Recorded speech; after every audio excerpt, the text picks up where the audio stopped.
across the UK, on DAB+, on YouTube, on your mobile, and on your side. This is Talk.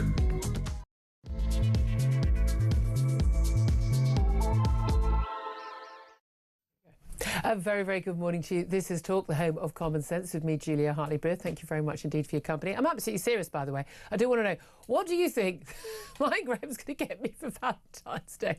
Keep it clean, people. Keep it clean.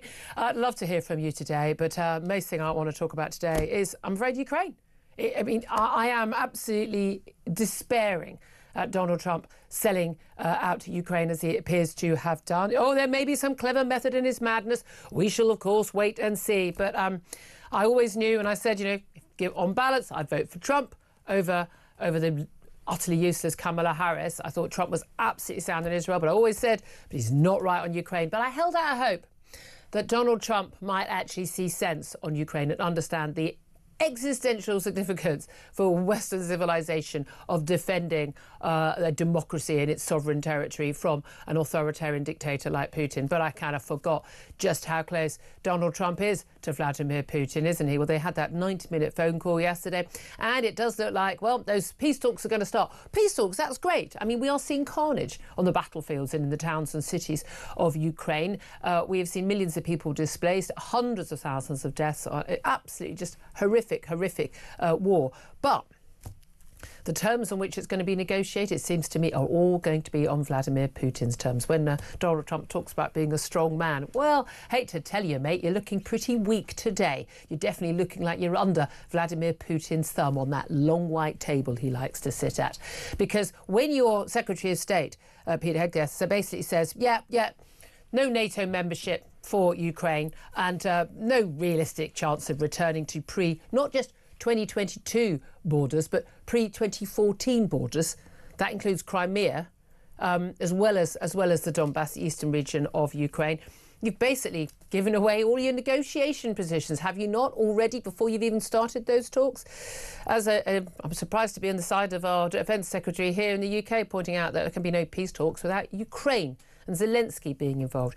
I'd love to know your thoughts, though, because it seems to me that this is a betrayal of Ukraine. Do you think it's a betrayal of Ukraine? Tell us why you think it is. Tell us why you think it's not. I'd love to hear whether you think that Vladimir Putin has played a blinder here, whether Donald Trump is doing the right thing just to end the carnage. Is that better than anything else?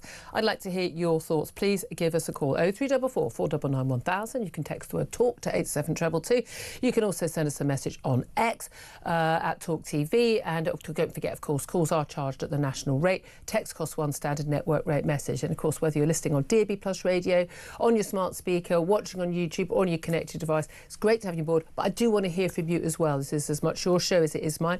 We are also going to be talking about the latest mad migrant approvals for staying in this country. As a Nigerian woman, as Mike Graham was talking about this morning, tried and failed 8 times to secure asylum in Britain. By the way, once she's failed, I don't know, let's go twice. Can we throw her out? Can we literally throw her out? We know where Nigeria is. There are plenty of planes there.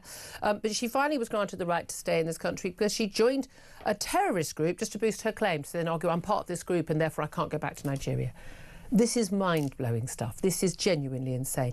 Plus, we're going to be talking to Reform UK's Deputy Leader Richard Tice as they promise to scrap net zero, yay, and indeed place a windfall tax on renewable energy firms if they win the next election.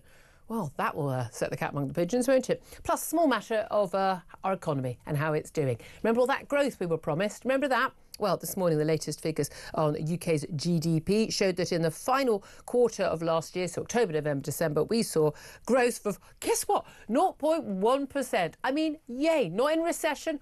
Well done, everybody. However, given that our population grew by 0.2%, give or take, per head of the population, we're actually poorer. I know. Anyway, we'll be talking about all of that. I do want to hear from you. So much to talk about. And I'm so thrilled today. I mean, it's almost like you plan the news sometimes. Philip Ingram, MBE, former senior military intelligence officer, joins us right now. Very, very good morning to you, sir. Good morning to you. You don't know how much it cost me to get this news plan. I mean, you're in charge of the international news grid, are you not? No, I mean, at the end of the day, I mean, whether it comes to our economy, whether it comes to, you know, the future spending, future tax in this country, ability to pay for the NHS, you name it, every single thing comes down to, are we going to have to fight a war in the near future? Now, a lot of people will be saying, well, you know what, Ukraine had such a massive impact on our economy. I mean, you know, almost as much as lockdown policies did in terms of the energy price hike and the cost, you know, of helping Ukraine and the impact, all that as well. But here's the thing. At the end of the day, going to war is very expensive. Planning for war is very expensive. Avoiding war is an absolute vital thing to do wherever you can. Has Donald Trump just avoided World War III by starting these peace talks with Vladimir Putin, allowing him to come in from the cold and trying to get the carnage to end? Or has he made World War III more likely? With what has come out publicly at the moment, World War III is significantly more likely. And interesting proviso, though. What has come out publicly? Because what we're doing is we're analysing this from a 2D perspective. This is a 3D, but more likely 4D, 5D or 6D game of chess that's going on. And it's very difficult to work out exactly where the different manoeuvrings are that are happening. And it's on a global basis. Xi Jinping will be, you know, America's worried about Southeast Asia. If Ukraine is forced to give up territory permanently to Russia because of Putin's illegal reinvasion 3 years ago, Xi Jinping will go, well, I can hang out for 3 years if I take Taiwan. So he will go for Taiwan. Yeah. I mean, that's a global conflict. I mean, you and I have been talking about it for a very long time. And although US have made it very clear that Europe is no longer their particular area of interest, Asia absolutely is, isn't it? And that's the key thing here. Volodymyr Zelensky has been very clear that, you know, he wants to hold on to all territory. Once Donald Trump was elected, there was a lot of making nicey, congratulatory tweets and the like. He knows the score and he knows how. I think he's operated very well with him. But when we saw Pete Hegseth, the Secretary of State, announce that basically, look, you know, there can't be any membership of NATO. Realistically, that would be vetoed by the likes of Turkey anyway. I mean, that realistically wouldn't happen anyway. But bearing in mind, I mean, when was it 1994, when Ukraine gave up their nuclear weapons, they were given a guarantee of their sovereign national territory by America and the UK. And Russia. And Russia, by the way. We people say it's not our problem. No, we made it our problem. We agreed to do that. Now, my trouble with US, and again, you think, like, with Trump so much worse than Biden, he'll go to the table. At the end of the day, even under Joe Biden, and certainly would have been under Kamala Harris, just enough aid for Ukraine, just in time, each time, to stop them from losing, but never enough to help them win. If the US and Europe wanted or were willing to do what was right to make sure Ukraine had won, would win, they could win. End of. They could have sent the jets. They could have done it. They didn't. Yeah. There's so much to this.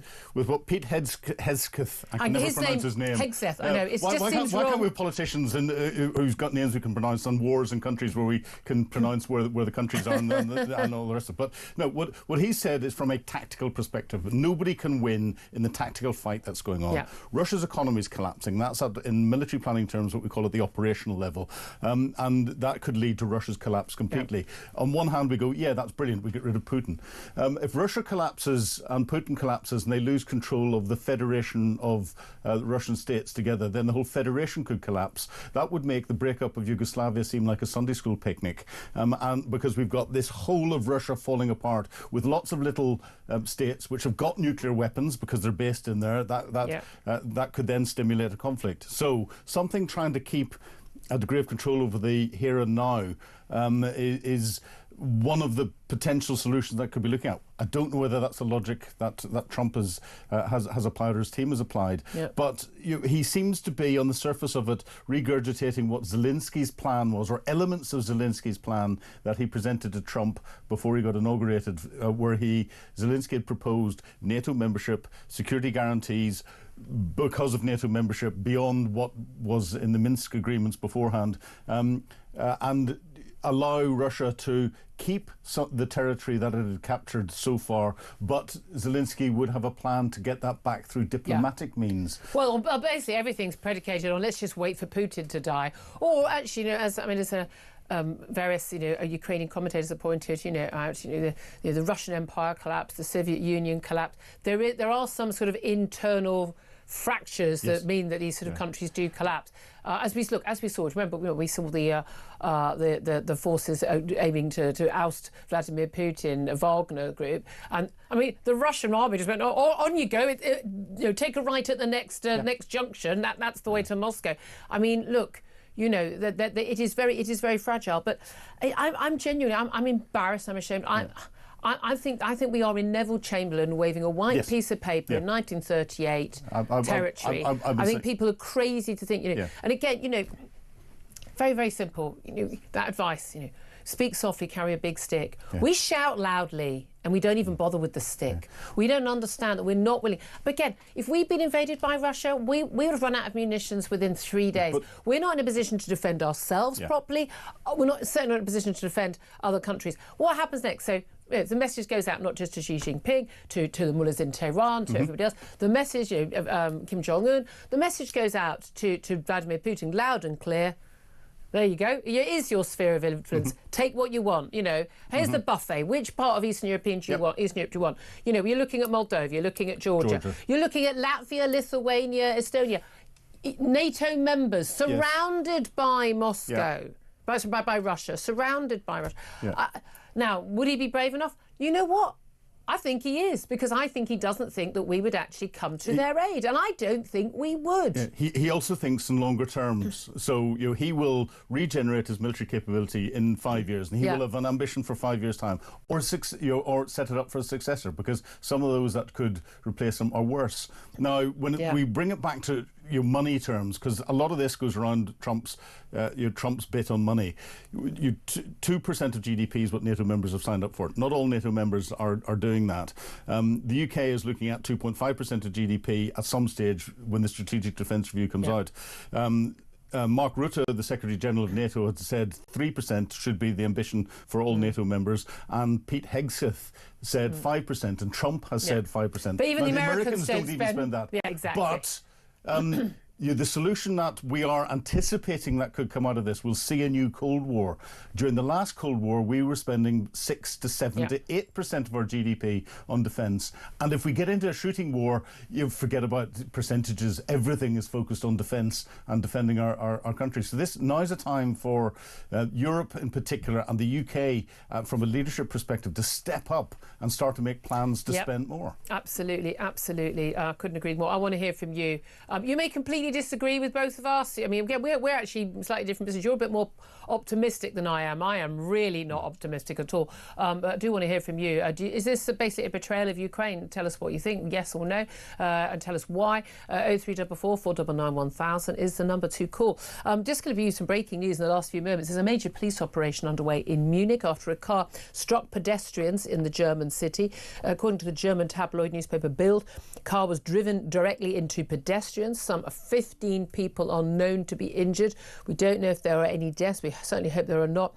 The driver has been secured on site, German police have said, and currently poses no further danger.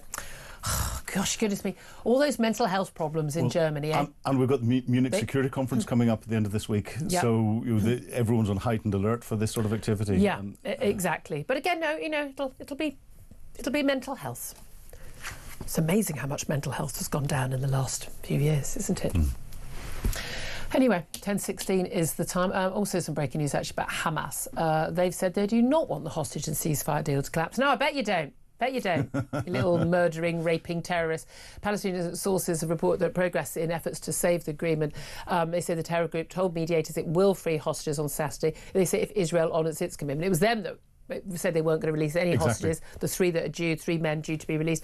But then there was some US and Israel talking about all the hostages need to be released on Saturday. I don't think anyone really realistically thought that was going to happen. But going back to the three, I think if you're the families of those three men, I mean, you'll take it. And given the condition of the three who were released last Saturday, even more urgency now. Let me also talk about GDP. Up 0.1%, but our population is also up. Per capita has gone down. I mean, it's just, this is basic stuff. The figures are better than they could have been. Yes. We're not actually in recession. Oh, well done. December wasn't as bad as everyone thought it would be. As we know, these figures are not only, the predictions are nearly always wrong. When we do get the figures, they are guesstimates, and then they're revised later. So these figures will change 15 times anyway. We're flatlining. We're completely flatlining, and the whole of the government's policy is predicated on a growth of over 2.5%. So good luck with that. Let's see the Chancellor try and celebrate this tiny little 0.2% growth. That doesn't meet any of the plans. And then we've got the OBRs just turned around and said that because of the economic position that our budget has put us in, it's wiped out all of the headroom. The extra cost of the interest on our loans. Exactly. It's wiped out all of the headroom that she'd calculated in to her previous budget. So she's going to have to either cut spending or put taxes up, or probably both, because they'll want to keep giving the money to all these silly projects. It's all going terribly well. Meanwhile, let's just keep importing people. This extraordinary story about this Nigerian lady. I do apologise. I've literally had this cough forever now. It's forever now. Apologies. Nigerian woman, she tried and failed 8 times to secure asylum in Britain. She finally granted the right to stay after joining a terrorist group. Basically, it's a terrorist group. So basically, I can't go back to Nigeria because I've been a member of this group. I mean, she only joined it. I mean, the tribunal was even aware of that.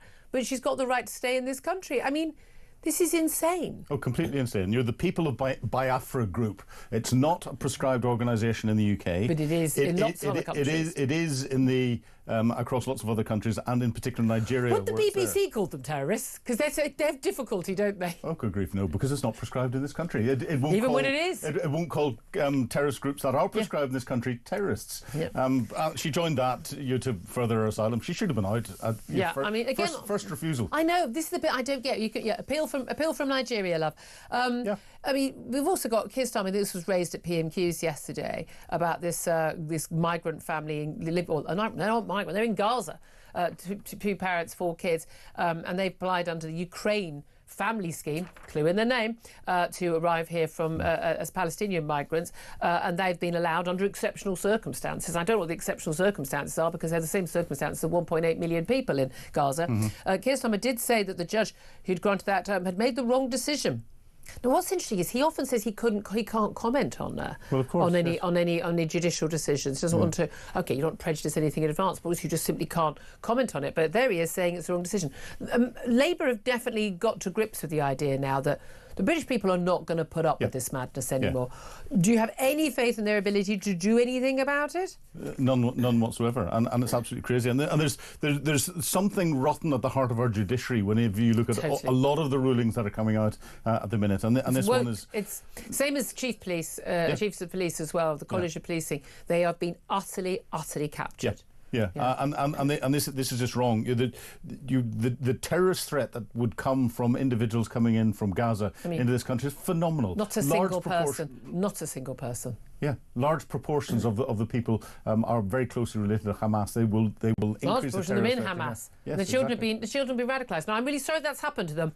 I don't see why it should be our problem. I really don't. 10:20 is the time. I want to hear from you. I mean, on any of the topics we're talking about. Do you want to be celebrating the 0.1% of growth? Go on, let's have a little party and all join in. But I particularly want to hear from you on Ukraine. Has Donald Trump sold out Ukraine, as many of us feared he would? Give us a call 0344 499 1000. This is Talk. We are the home of common sense.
Donald Trump had 2 goes. He sort of worked out... The second go seems to be going over better his than first the first term, go. and the second term he had 3,500 worked out. The second go seems to be going over better his than the first first term, go. and the second term he had 3,500 people ready to go. Look at the amount of taxpayer money that's being spunked up against the wall. Yeah.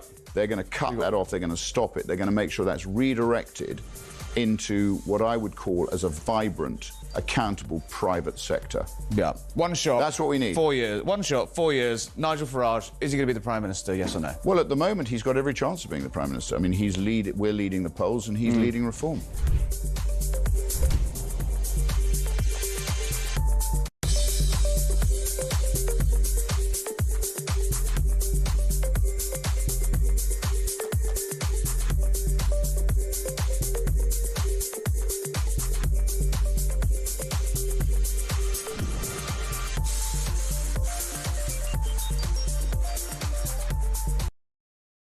Across the UK, on DAB+, on YouTube, on your mobile, and on your side. This is Talk. This is Talk, the Home of Common Sense, with me, Julia Hartley-Brewer, and Philip Ingram still with me, of course. 10:24 is the time. Let's go straight to your calls and your messages. Lots coming in about Donald Trump, Vladimir Putin. They've had a 90-minute phone call. They're going to begin talks to end the war in Ukraine. But Russia would keep their captured territory. Ukraine would not join NATO. No US forces on the ground at all to protect Ukraine. Is this a betrayal of Ukraine? What was the point? What was the point of the last almost 3 years? Tell us what you think. Let's go to some of your messages. Dan says, depends if Ukraine agrees. If they don't, then Trump is Chamberlain waving a piece of paper, shouting peace in our time. Exactly. Gareth says, no, to strike peace, there must be a negotiation. NATO made a deal with the Russian Federation at its inception at the end of the Soviet Union and didn't honour it. I mean, I'm sorry. This idea we've made like these promises to Russia, I mean, give me a break. Russia breaks every promise. Brian says this deal also pulls Russia away from China, further isolating China. Russia is rogue and we'd rather they didn't work closer with China and Iran. I think it does the exact opposite, actually. I think it does the exact opposite. Harry says, no, it's common sense and the war needs to end. But again, is that not kind of up to the Ukrainian people? I'm wondering, I always have to think, would we agree to such a deal if it was us? And which part of Britain? Again, lots of people then joke, oh, I'd give away London or Norfolk or Liverpool or wherever, yeah, ha ha. Realistically, given what's happened, would you so say all our, a load of our cities had been flattened, say that people have been bombed to smithereens, tens and tens and tens of thousands of our men on the front line had been blown to bits, our children had been basically kidnapped and taken away to Russia and not returned. That was going. Are you really saying you'd go? Yeah. We'll give up. We'll give up a massive part of our territory, and we'll just carry on like that. Are you telling me you would do that? Because I don't think you would. Would you, Philip? No, I wouldn't at all, but Keir Starmer's... I'd fight to the death at that point. Keir Starmer's going to give away parts of the UK by stealth. He's giving votes to the 16-year-old. They tend to be more radical, so you'll find that there'll be more votes for SNP and independents, there'll be more votes for Sinn Féin and Northern Ireland. No, that's democracy. No, I don't agree with votes for children, full stop. I don't know, let's call it what it is, votes for children, that's what they are. But anything that happens via democracy, I'm into self-determination. I have no issue with that. 16-year-olds as children, and you're bringing that in for the sole reason of trying to get more votes for you in one particular part. Yeah. Oh, I know. It's totally dodgy. So I completely agree with you. I don't trust our government. But it's not the same as giving up your territory to a murderous invading force. Let's go to the phone lines. Paul is in Essex. Hello, Paul. What do you want to say? Oh, hello, Julia. Oh, Paula. I do apologise, Paula. Hello, Paula. Yeah. Oh, well, hello. Sorry about that. Anyway, look, I know a lot about Crimea and I know a lot about Russia. Yeah. Having studied it for the last 60-odd years. Right. And I have friends in Crimea. I feel very sorry for them. They are not under threat at the moment because it was an autonomous republic. They voted out of Ukraine. The reason why you say that Ukraine, it was a deal done in '91. Because Ukraine was made a Soviet Socialist Republic by Khrushchev, who did it on a whim. They were then stuck with it. And in '91, when the Soviet Union broke down, they were kind of parceling out wherever they wanted. And Crimea particularly did not want to go. And also, I'd like to point out that Russia have been paying Ukraine for the port of Sevastopol, which is where the Black Sea fleet is. They've been paying since 91. Yeah, what's that relevant to?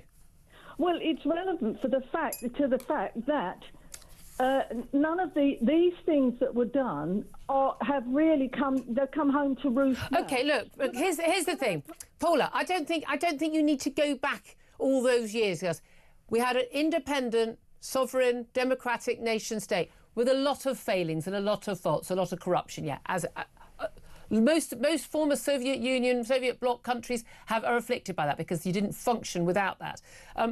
Being invaded by a hostile nation state that basically says we don't recognise your existence, that's all you need to know. Full stop. No, it is all you need to know.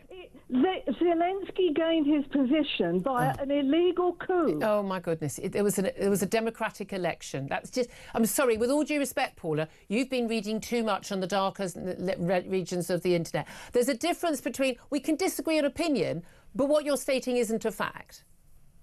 Well, I'm sorry, but it was an illegal coup, and well, all coups are illegal. And he was elected. He was elected by the Ukrainian people. No, he was. That's a fact. May have been altered. Yes. What happened to Yanukovych then? Yanukovych was overthrown. Poroshenko took his place. Zelensky was elected in a democratic election. Paula, I'm going to move on, because I think we're just going to go round and round in circles. I want to talk about the future of Ukraine rather than... Again, Philip, very briefly. There's a geographic reason why Crimea is linked to Ukraine, in that Crimea can't support itself from water and access into the mainland. That's why Putin built the bridge, the Kursk, but it still relies on water. Basic necessities to support Ukraine, support Crimea coming from Ukraine. That's why it's part of Ukraine. Yeah, indeed. David, let's go to you on the line. He's in Exeter. Good morning to you. Good morning, Julia and Philip. Sterling work you're both doing. I want to highlight something Pete Hegseth said yesterday. Well, there were two things. Firstly was that he wanted our democratic leaders in Europe to go back to their people and tell them the truth. And secondly, it was, you need to step up. Yeah. And I think we would both agree that, yes, the truth is very important, and we need, in all the countries in Europe, need to step up with what they're doing with defence investment and rearming. Yeah. And I think that's a shrewd move, because if the talks fail, the shooting war will carry on. Yeah. And the salient points you were making are very, very valid. It's been going on for 3 years, and I think right from the outset, when Ben Wallace intervened with the N-laws and pushed back the blitzkrieg. But what we've not seen with our own defence policy, regardless of the Conservative or Labour government, against military officer advice, is to start rearming. And we should have been rearming years ago, when all of this analysis was in the MOD. Yeah. And I've sat in Defence Committee numerous times with senior officers going, what is the government doing? It's asleep at the wheel. We need to start rearming. Yeah, and when everyone says it's going to cost too much, I tell you what, trying to rearm when we actually the point of war is going to cost a damn sight more.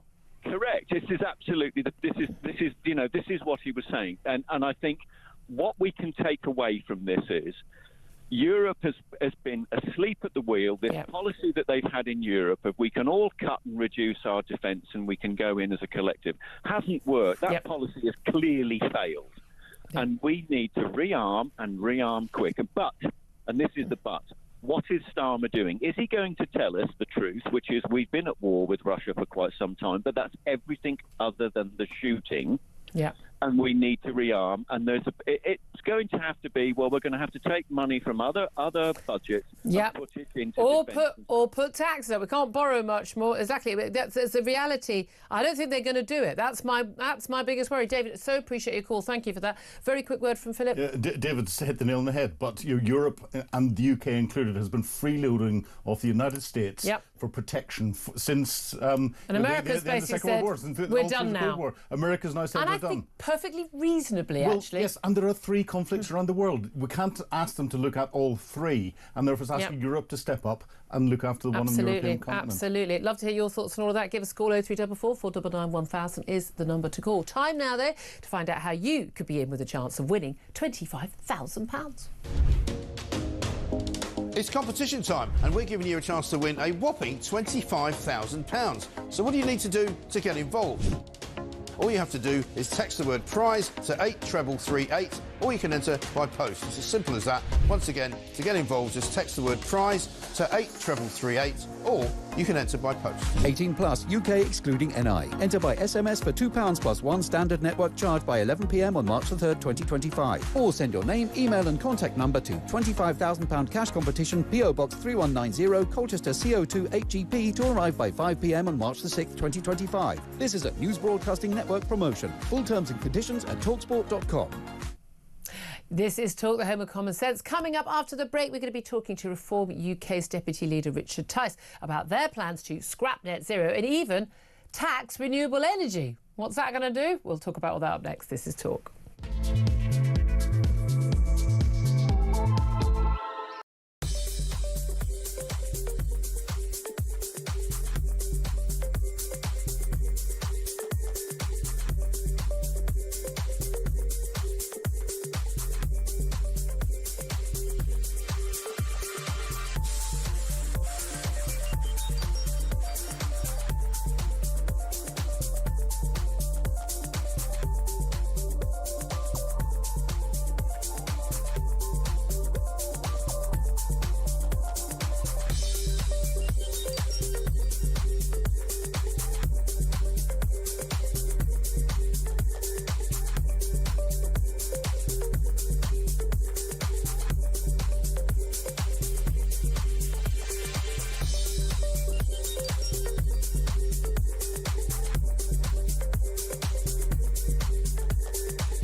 Across the UK, on DAB+,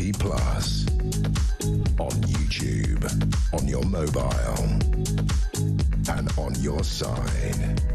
This is Talk. Very good morning to you. This is Talk, the home of common sense, with me, Julia Hartley-Brewer. Lots of your calls still coming. We'll get to more of those. 0344 499 1000 about Ukraine and whether or not Vladimir Putin and Donald Trump having talks is basically betrayal of Ukraine. Love to hear your thoughts on that. Philip Ingram is still with me. I'm delighted to say we've been joined in the studio by Richard Tice, Deputy Leader of Reform UK and an MP, of course. Very good morning. Very good morning. Always very good to see you. Do you want to get your thoughts, just very briefly, actually, on Donald Trump and Vladimir Putin beginning these talks on Ukraine? Is it a betrayal of Ukraine? No, I don't think so. I think it's a recognition that most wars end up with some form of negotiation. Most wars end with one side winning, actually. Well, no, that's not the case. That is the case. No, most wars end up with some form of negotiation to try and stop killing people, and I think it's... No, they have a negotiation of talks after one side has won. Perfectly reasonable for a new president to come in and say, we've actually got to... We've got to stop trying killing people and the devastation and destruction, and see whether or not some form of negotiation can work for everybody. A negotiation where he's basically given away exactly what Donald Trump, what Putin wants. So you're going to have Crimea, you're going to have the Donbass. Ukraine's not going to be allowed to join NATO. What else does Putin want? Who's doing the negotiating? President Zelensky alongside Donald Trump, or you? The answer is... It'd be better if I did it. Maybe not. But at the end of the day, someone's got to start a negotiation. And why? Why does someone have to start a negotiation? Why don't we just give them enough weaponry so that Ukraine can win and defend? Because we haven't got. I thought you in Reform cared about national sovereignty and borders. You think borders matter, just not for Ukraine, one of our allies. No, that's not the point at all. But there's no point trying to pretend that you can give weapons when we haven't got the weapons. You can't pretend you can give the money if we haven't got the money. That's the reality, Julia, whether people like it or not. At some point, someone's got to have the courage to say, we've got to stop killing people. What Ukraine has done... We're not killing people. What Ukraine has done with our support is get themselves into a position where Russia clearly realises it cannot win. So at some point, someone's got to say, we've got to stop this. How are we going to stop it? Where's the negotiation? Okay. All of that is to play for. But the idea that you never negotiate, you just carry on writing cheques and carry on killing people, cannot last forever. It's Russia that's killing people. If Russia stopped fighting, if Russia wanted to end the war, if Russia stopped fighting, Russia could just stop fighting. There wouldn't be a war. No one would be killed. And that would be great. Hey, our job done. Yeah, but why doesn't the West take that to Russia? Ultimately, maybe that's what the negotiations are. Which part of Britain would you give away if we were invaded and you wanted to negotiate peace? None at all. Oh, so we wouldn't give away any of Britain. But it's okay to give away a bit of Ukraine. Hang on, it's not us giving it away, Julia, right? It's Ukraine, and Ukraine doesn't want to give it away. Of course it doesn't. But ultimately, as everybody said, it is Zelensky's decision. But ultimately...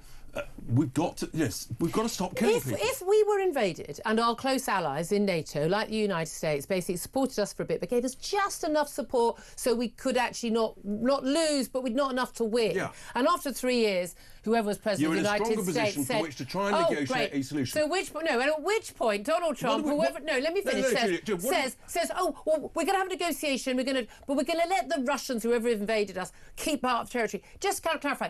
Just how much of British territory would you be willing to give away in those negotiations? Let's just focus on Northern Ireland, chap. Ultimately, in Northern Ireland, there was a negotiation to stop the killing. It involved horrendous compromises that lots of people didn't want to make. We didn't give away territory. We stopped killing people. We didn't give away territory. That's also correct. We didn't give away territory to invading force. That's a ridiculous analogy. No, it's a completely valid analogy. Sorry, who invaded Northern Ireland? Wars stop when people stop killing people. No, wars stop when one side is defeated. Sorry, have you heard of the Second World War? Yes. Did we negotiate the ending of the Second World War? Have you heard of there are lots of other wars where ultimately people negotiate a peace. Otherwise, you just carry on. How long are we going to carry on with this? Falklands. Yeah, Falklands we won. Oh, yeah. We didn't just negotiate with Argentina and give them some of the Falklands. No, but there's plenty Why not? of other... Why not? That would have stopped the war, Richard. Why not? Look, ultimately, we won that war, but there are other wars where it's a negotiated settlement. Because it's not our problem. Except it will be our problem when Vladimir Putin thinks he can take any territory of any country in Europe that he darn well pleases. And that's why the negotiation is about what is the strength of what is put in place to stop him going any further. That's why I've always said... What's going to stop him going any further? We've just said you can take Crimea, you can take the Donbass. That's the whole point of the negotiation. Is Ukraine going to join NATO and therefore benefit from the Article 4? Well, that's the point of the negotiation. Well, there's no negotiation, is it? Is there? There's no negotiation. The Secretary of State clearly don't understand how President Trump works. He starts out in one position. That doesn't mean that's where he settles. The whole point of a negotiation, you set out positions and then you work out where you're going to finish. You know what you don't do in a negotiation? You set out a position where you've given the other side everything that they want. And that's not what I suspect. It's literally what they've done in the last 24 hours. I completely disagree. I just thought Reform cared about national borders. We do absolutely care about national borders and sovereignty. Not all of them. Okay. But equally, we don't want to carry on killing people. We're not killing people. But ultimately, somehow, the war has got to stop. It's gone on for 3 years. How long do we keep it going? A decade? 2 decades? How long would you fight for this country? Until I'm dead. Well, exactly. That's what Ukrainian people would ideally do if they were given support. But that war could have been won a long time ago if we'd given support. Yeah, but there are lots of Ukrainian people who would like to find a way to end this war, including the president. Let's not use up all our time on this. I'm disappointed in people who believe in national security. I'm not disappointed. Trying to explore ways to stop killing people. well, tell your big mate Donald Trump to tell his big mate Vladimir Putin to stop killing people. Then we can solve that problem like that. Now, let's talk about what Reform UK I want to talk about today, which is placing a windfall tax on wind and solar farms if you did win office, scrapping net stupid zero. Now, you know I'm with you 100% on the net zero issue. You're the only major party that's actually ever been talking about scrapping net zero. Kemi Badenoch, in recent interviews, still talking about, oh, well, maybe it's the date that's the problem rather than the actual policy itself, which is, I think you and I both agreed, utterly insane and unachievable and unaffordable. How does a windfall tax on wind and solar farms help us? Because you recoup the vast billions of pounds of subsidies that are being taken from the taxpayer and given to the vested interests of the renewable industry. So you can give that back to people to bring bills down, to bring down the cost of living. We've got to stop the madness of the renewables. We're spending over 10 billion a year on subsidies to the renewables. We're saying you've got to put a windfall tax on all renewable generated energy and a special rate of corporation tax to reduce these wind farms and the solar farms. They're ripping us all off. I mean, they are getting huge amounts of subsidy. Over 10 billion a year. It's over 100 billion in the last 12 to 15 years. Our taxpayers' cash. That is the main reason why bills have gone up, why the cost of living has gone up, why jobs are being destroyed in car industry, in the auto, in the I don't know. I thought we were told industry. we were going to get 500,000 new green jobs. Have we not had those? No, we haven't. All we're doing is destroying and killing jobs as well in oil and gas industry, in chemicals, and that's killing the economy. We've had GDP figures out this morning, which basically flat once again. Per person, we're now in the third year of recession. We are over 1% poorer than we were 3 years ago. The long-term average growth rate, over 2% a year. That means in the last 3 years, we've got 7% poorer. That's why everybody is feeling so constrained. Net zero is a primary cause of it. The other thing we would do is we would force the national grid to put all of these new proposed pylons, put those cables underground. We would prevent the companies from being able to pay any dividends to their shareholders until they put the cables underground. That's what the British people want. That's how you look after the countryside and our environment, and we think that's got the majority support. I would certainly be happy to vote for that. I mean, again, you mentioned GDP, and again, the figures flatlining 0.1%, not, I mean, you know, potato. We are flatlining, have done for quite some time under the Tories and under the new Labour government. But as you point out, per capita, because of growth in population, more people coming to the country than leaving the country. And unfortunately, a lot of people coming to the country aren't perhaps offering the economic boom that some of the people leaving the country, the brain drain of some of our brightest and best, looking to go somewhere with a bit more confidence and optimism in the world. That is counting against us. How do we deal with that, though? How do we get that growth? I mean, you've mentioned net zero, but what else? Because, I mean, one of the issues, of course, got mass immigration, often low-skilled workers. We've also got huge numbers of our own homegrown people claiming sickness benefits. There's a story today talking about how we should get bosses to solve Britain's sickness crisis and get people with health conditions back to work. That's what Government Minister Stephen There are 5 key things to driving growth. First of all, you've got to have lower taxes so you make work pay, make risk-taking pay. Second, you've got to have smart regulations, not mass daft regulations imposed by the EU. Third, you've got to stop massive wasteful government spending, including a benefit system which is way too generous to the people that want to sit on the backside as opposed to get up and go to work. Fourthly, you've got to stop the mass immigration that suppresses wages and essentially reduces productivity because you've got cheap, low-skilled immigration. And then the umbrella of net zero, which no one's ever had before, imposed on us by the ridiculous Tories. We've just got to scrap the whole thing, and that's what we announced in our press conference yesterday.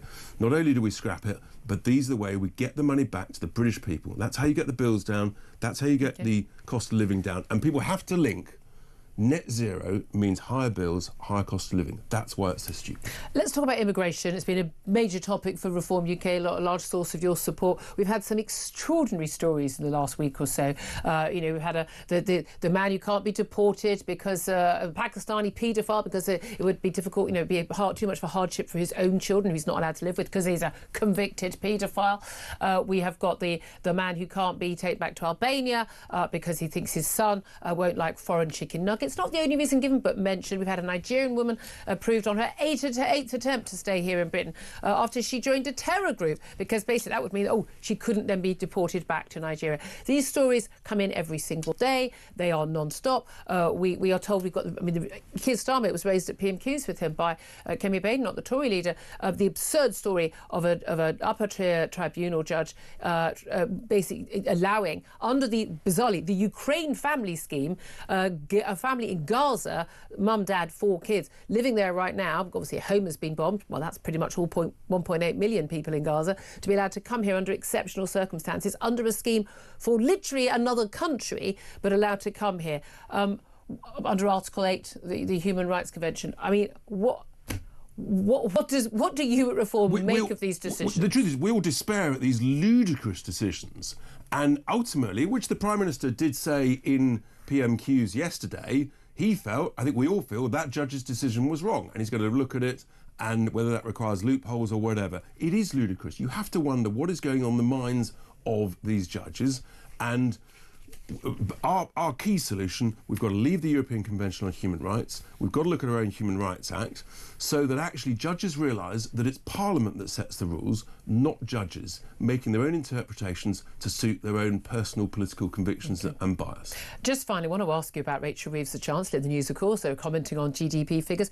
First of all, we had the revelation that she hadn't actually worked as an economist at Halifax Bank of Scotland. She came to be an economist at the Bank of England and at her HBOS. It turns out she wasn't an economist. She worked in the complaints department. She was doing an admin job for HBOS. And then it turns out that she'd exaggerated quite a lot of the time that she'd spent at the Bank of England and indeed at HBOS. And there's been some question marks about her departure from both jobs. It has now been confirmed by the BBC. They say that she did actually leave the Bank of England 9 months earlier than she states in her LinkedIn profile. So she spent 5.5 years working at the bank, including nearly a year studying, so she wasn't at the bank then, despite publicly claiming repeatedly to having spent a decade there. Now, that's not just someone failing to correct someone in an interview saying, you were a decade at Bank of England. You fill out your own LinkedIn profile, you fill out your own CV. This stuff has been touted, has it not, again and again by the now Prime Minister when they were in opposition about, we've got this woman, she's going to be the first woman Chancellor. For some reason they thought that was a thing.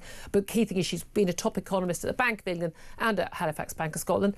It's looking quite patchy now, isn't it? What's extraordinary is that the mainstream media didn't carry out this scrutiny before she was elected with the Prime Minister to run the country last July. I find that very odd indeed, don't you? But look, the reality is she's clearly been economical at best with the reality of her own CV. And I think what we're learning is that if she can't get her own CV right, can she really run the accounts department of the country, i.e. the Treasury? In most jobs, if you've lied on your CV, I mean, if you claim to have a qualification or claim to have experience somewhere that was not true, you'd be automatically sacked, wouldn't you? Oh, but no, not under this Labour government. Of course, it's one rule for everybody else and a different rule for them. Look, the reality is she can't run her own CV and she can't run the economy of a country, and we're all getting poorer as a result. OK, thank you very much, Richard Tice. Very much appreciate that. We're going to talk to Philip Ingram a little bit later in the show. Up next, we're going to talk to the economist Liam Halligan about those latest GDP figures. But Richard Tice, Deputy Leader of Reform UK, thank you very much.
If you have an active threat to a member of public or to a politician, you better believe it should be your policy to send somebody to protect them. And they didn't do that.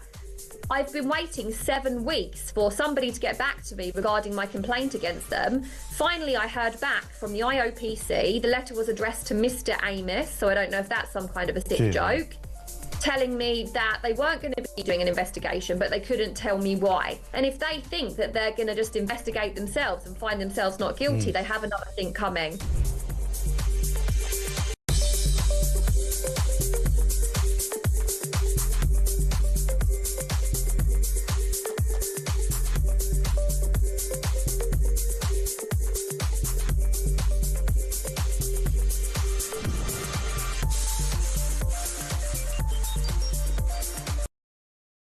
Across the UK, on DAB+, on YouTube, on your mobile, and on your side.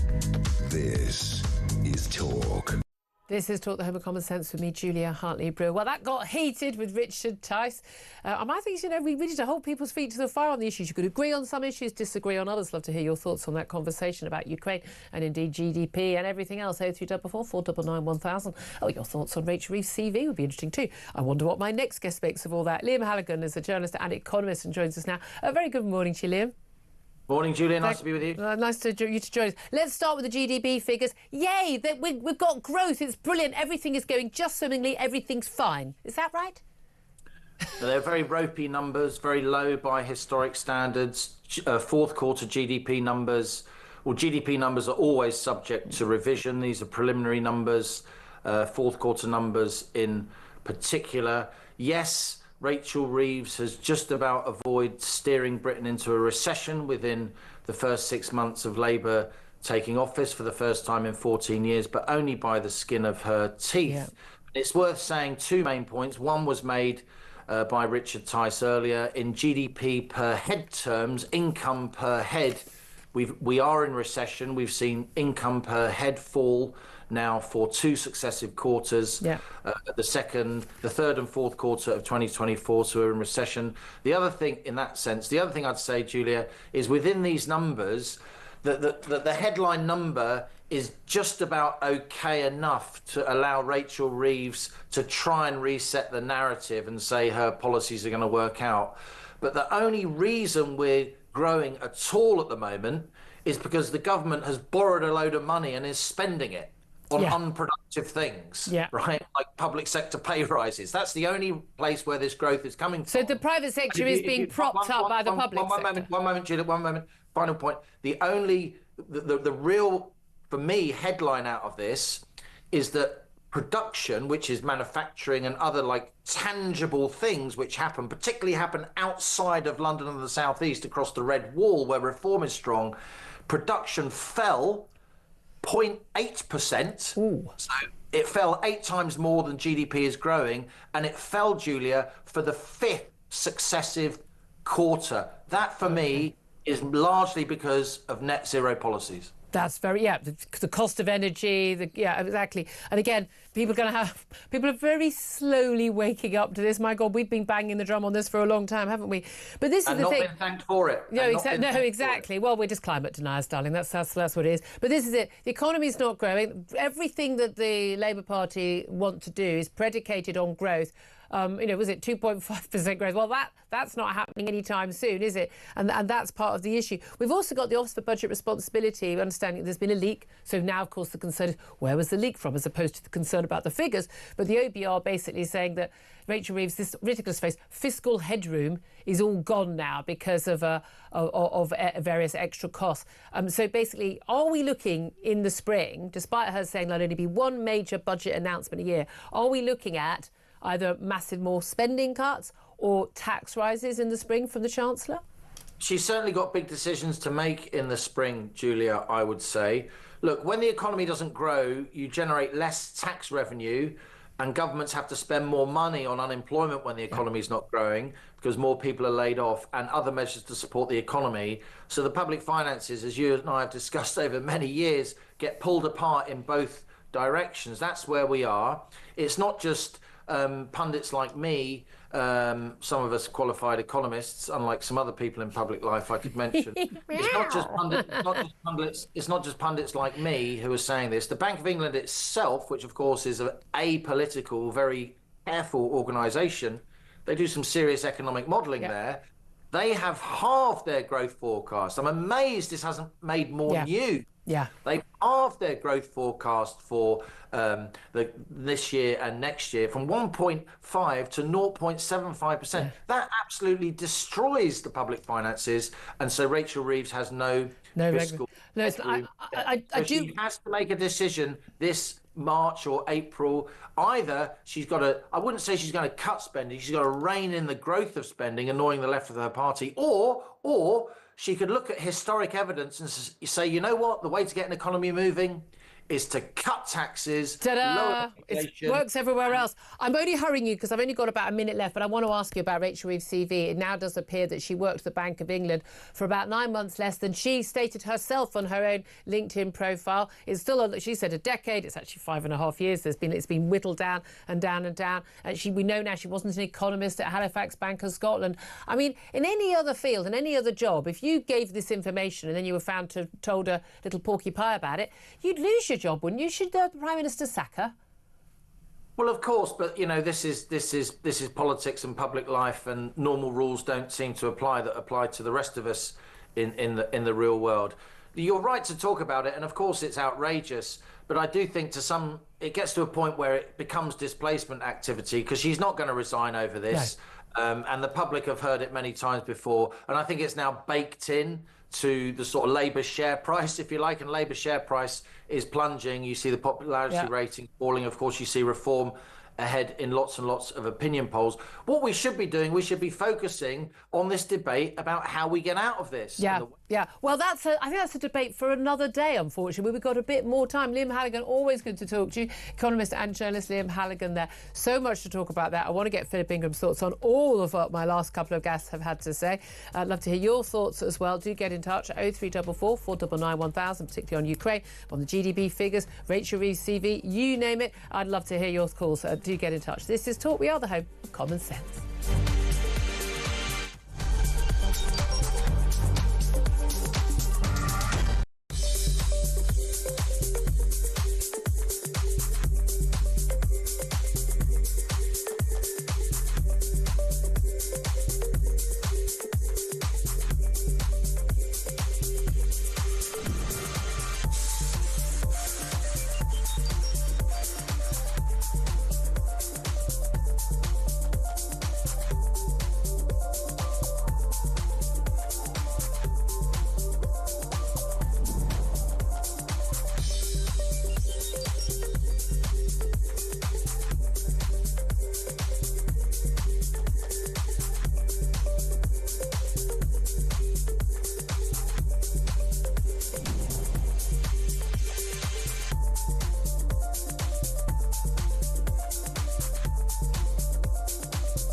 across the UK, on DAB+, on YouTube, on your mobile, and on your side. This is Talk.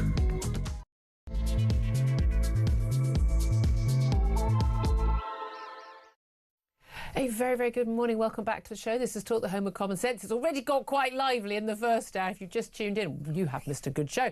Plenty more to come, though, whether you're listening on DAB+ radio or on your smart speaker, watching on YouTube or on your connected device. It is absolutely fabulous to have your company. I'm with you live all the way until 1 o'clock. Going to talk more about Ukraine. Donald Trump and Vladimir Putin have begun talks to end the war in Ukraine 3 years after Russia's full-scale invasion. It was February 2022. They had a 90-minute phone call. However, in a huge blow to Kyiv, any peace deal is expected to include no NATO membership, as well as Russia keeping the territory annexed, not just in 2014 in terms of Crimea, but also eastern regions, the Donbass, etc. So is this really peace in our time, or is this a complete sellout and betrayal of Ukraine? Love to hear your thoughts. Give us a call, 0344 499 1000. Text the word TALK and your message to 87222. You can also get in touch at talkTV. On X, calls are charged at the national rate, text cost £1, standard network rate message. Also, in a Talk exclusive, UK defence officials have suggested that defence spending will be capped at 2.5% of GDP, with no further uplift, despite increasing pressure from Trump and NATO. Talk of a 3% percentage of GDP, or even 5% is what the US have suggested Europe should start spending. Also, today, Keir Starmer is going to set out plans for his new towns project, with designs inspired by King Charles, saying that he wants them built by British workers. Well, good luck with that. I don't think we've got enough, have we? As he vows to take on the NIMBYs and the blockers and ensure more people can own their own homes. Motto of this show, build more houses. I'm in favour of that. So we're going to talk about all of that. Plenty more coming up. I'm delighted to say Philip Ingram is still with us. He's a former senior military intelligence officer and joins us. Good morning once again to you. Good morning again. Now, very cruelly, because we were tight on time, because I was having a right old Barney with my mate Richard Tice from Reform UK. That was fun to be sitting in here when that was going on. He's just sitting there going, I hate it when Mummy and Daddy row. I was doing time out. In terms of we're discussing GDP, we're discussing Ukraine. In terms of my conversation with him on Ukraine, and it ties in with our question to our audience today, is this a betrayal of Ukraine? And why do so many people who care so strongly about borders and are very strongly defending Israel, for instance, like Donald Trump and his Secretary of State and everyone, why on earth is there no defence of Ukrainian national sovereignty and borders? Yeah, it's hugely complex. Your war is diplomacy by other means. A war ends whenever the conditions are set for both sides to have to sign some form of agreement. Now, in some cases, that's when one side wins, as we did in the Second World War, as we did in the First World War, as we did in the Falklands. In other times, it's whenever the conditions are set that both sides have effectively fought themselves to a stalemate, and you have to then sit down and negotiate over something, as we've seen. But when people say, all wars end with negotiation, that is not true. Well, some wars end with negotiation. Well, they do, but no, all wars end with negotiation, but sometimes that negotiation is imposed because you have won.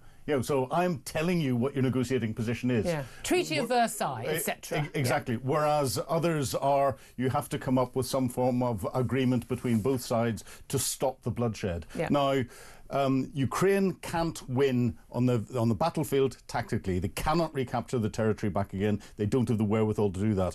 Russia can't capture Ukraine by fighting that.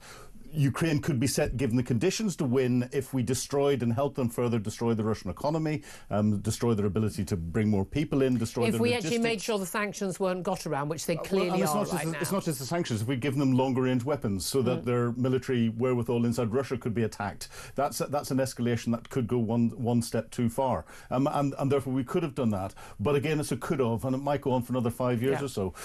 I think what we're hearing at the minute are opening positions which are forcing Putin or giving Putin an opportunity to come to the negotiating table.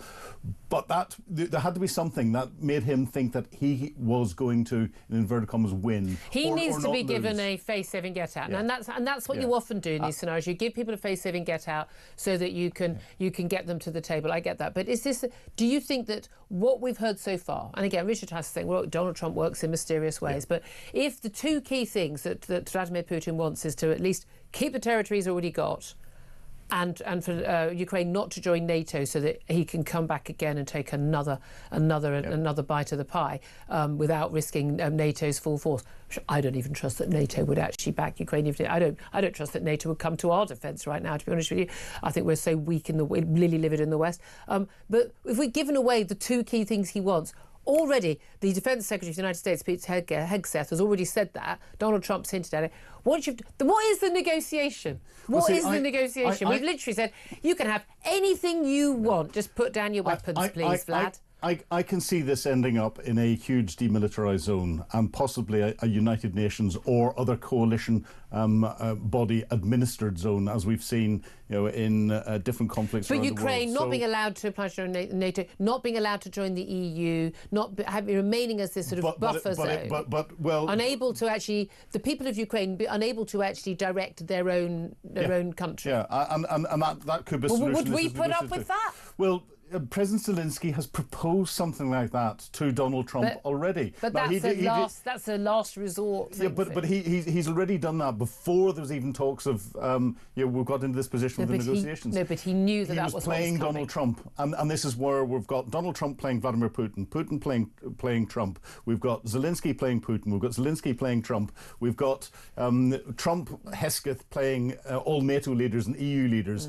The people that are losing out of this on the surface at the moment are Ukraine and all the EU leaders, because it's thrown their economic plans out completely. Putin is feeling that he's winning, but I think there's more to play here. No, exactly. Bearing in mind also, sanctions on Donald Trump. Sanctions on Russia. They're doing a get around. So, you can't send any gas here. Oh well, we'll send it to India, and then India will ship it in. I mean, that's what's going on. Their economy is still doing not as badly as people expected. But also crucially, America has benefited because we're buying our gas from Europe. We're buying it from America, so their economy booms as a result of those sanctions. They're not impacted by it because they're energy self-sufficient in a way that we are not. Let that be a lesson to us with your net zero nonsense, by the way. It just seems to me this is just the art of the deal. Oh my goodness me. I mean, I would not allow Donald Trump to negotiate the price of an ice cream for me. Well, exactly. But he's looking at it from an American economic perspective.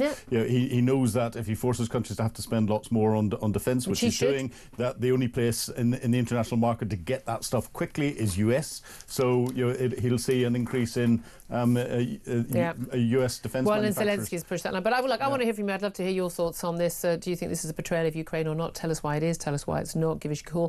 0344 499 1000. Let's also talk about what's been happening in Munich this morning. A car has driven quite obviously deliberately into pedestrians in Munich, the German city. We're now told there are 20 injuries. Some of those are critically injured. We haven't had reports of deaths yet, but it may just be too soon for that to happen.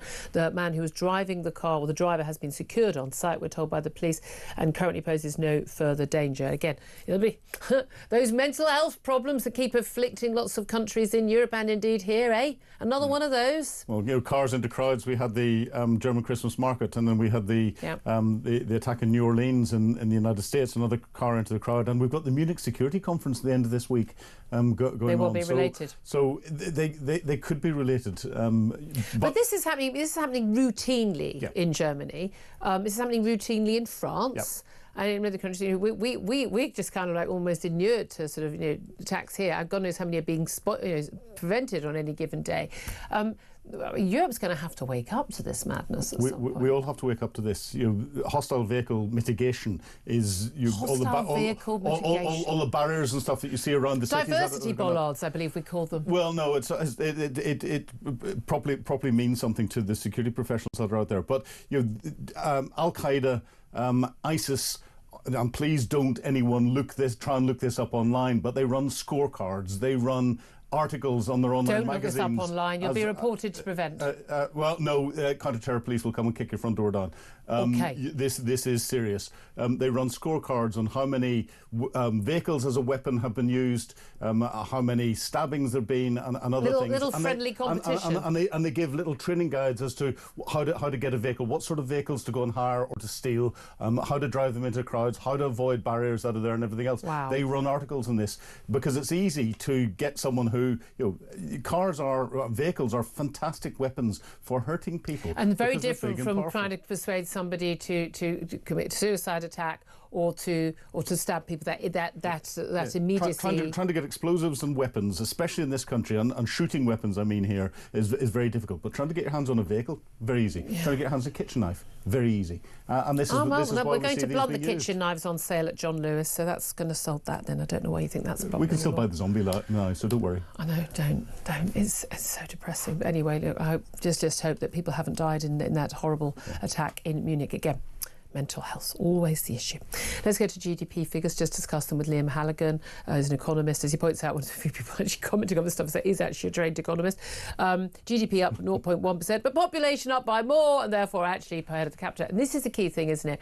Even as he pointed out, because he understands this stuff, you're actually looking, the only reason we're not in recession is because of extra public spending, to pay rises for public sector workers, train drivers and the like, and that's boosting things, whereas manufacturing production is actually going down, and by a lot more.